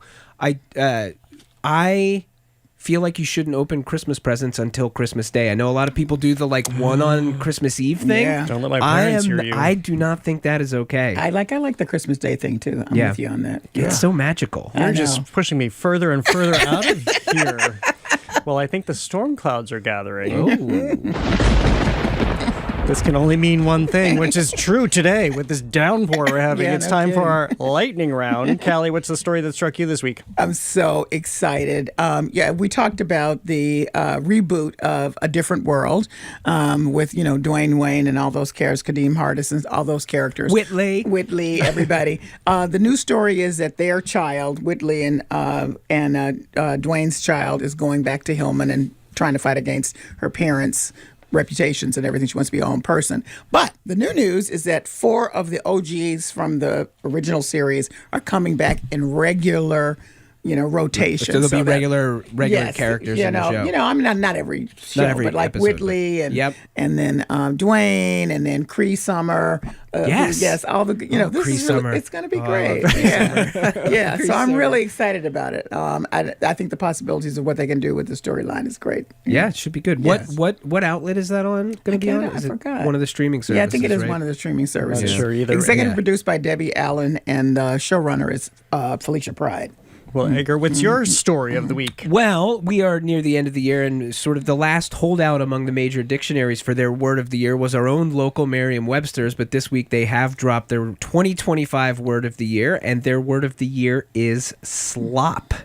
So Merriam-Webster says their human editors have chosen slop as the 2025 word of the year. Slop is digital content of low quality that is produced usually in quantity by means of artificial intelligence. So all of that slop that has been dumped on our screens and is captured in just 4 letters, SLOP. That is their word of the year. Although interestingly, and we've talked to Peter Sokolowski on this show, one of the things that's important to him with these word of the year things is, you're trying to get one that kind of captures it, but they also like to take a look at what were the words that people were looking up, because that also helps define a year. And among them for them this year were gerrymander, performative, conclave, and tariff. So they're not sexy words, but they do kind of tell a story a little bit about 2025 and kind of remind us of some of the things that happened, and also like where people's brains are when they're curious about, I'd like to know a little bit more about this word. So I love the word of the year. Well, this is why we're so excited about January 1st, when the word of the year for 2025 is slop. Exactly. So my Yeah, it's story true. is for people getting ready to make their holiday plans and visit museums and have cultural experience, the Clark Art Institute out in Williamstown is offering free admission from January to March of next year. This is something they do every year. And so this is the 4th year of it. And this allows you admission to the Clark Library, which often has fabulous exhibitions, to any shows that are happening. They also have, if you haven't been out there, they have the most extraordinary, beautiful grounds. Of course, it's very bucolic in the Berkshires. They have sculpture out there. They have walking trails. And they also have a Project Snowshoe program, which allows you to borrow free snowshoes to cool. borrow. First come, first served. And it's for adults and children, but lots of free things to do out in the Berkshires at the Clark Art Institute. Well, and also, Jared, your word of the year, your word of every year, a better 4-letter word, F-R-E-E, Yeah. free. It sure is. One of these years, I'm going to be able to say, yay, the museums are all free all the time. Yeah. Well, thank you for listening to another edition of The Culture Show. You can tune in Monday for Charles Dickens, for real. The great-great-grandson of Charles Dickens, actor Gerald Charles Dickens, joins me. And if you want to bone up on A Christmas Carol this weekend, Joyce Kulhawick messaged me yesterday to say that this year's production of the play presented by Commonwealth Shakespeare Company at the Cutler Majestic Theater is a knockout. I know from my fellow theater critics out there it's been getting other rave reviews. Actor Will Lyman plays Scrooge. You can hear him discuss his take on the character on the Culture Show podcast. So again, that's A Christmas Carol presented by Commonwealth Shakespeare Company, which is just getting rave reviews. So it's a good way to bone up on the story before you hear from Dickens himself. Also on the show Monday, as I mentioned, Mrs. Claus is also with us for real. We'll find out how she feels about the real beards versus the synthetic beards. Her name is Susan Roberts when she's not Mrs. Claus. Kelly, we just have a few seconds. What's coming up on Under the Radar? Mike Wilkins, PRX and GBH engineer, with his annual weird, quirky Christmas tunes. Full hour. which is wonderful to listen to, especially since I just disclosed how much I love Christmas music. We thank Craig Lemolt for the Culture Cast, and that's it for the year. Great. Wow. Happy holidays to you both. Yeah, happy holidays. See you Jared. next year. See you next year. I'm Jared Bowen. It's not too late to put up your black Santa, trim your beard, and have an art-filled weekend. The Culture Show is made possible in part by a generous contribution from the Fiducia Fund, proud to support this station's arts and culture programming.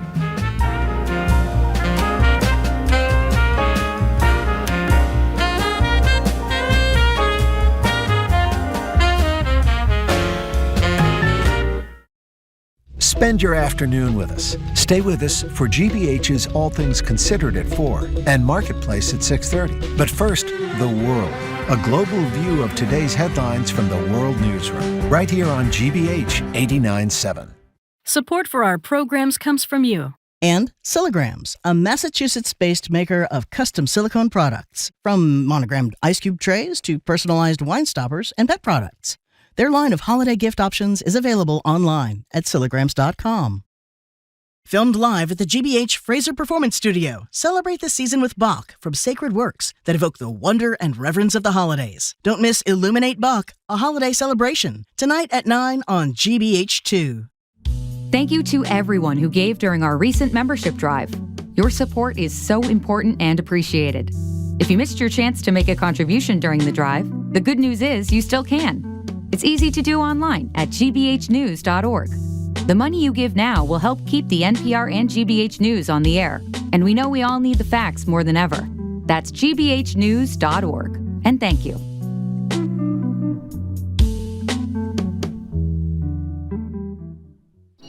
You're listening to 89.7 WGBH HD1 Boston. Online at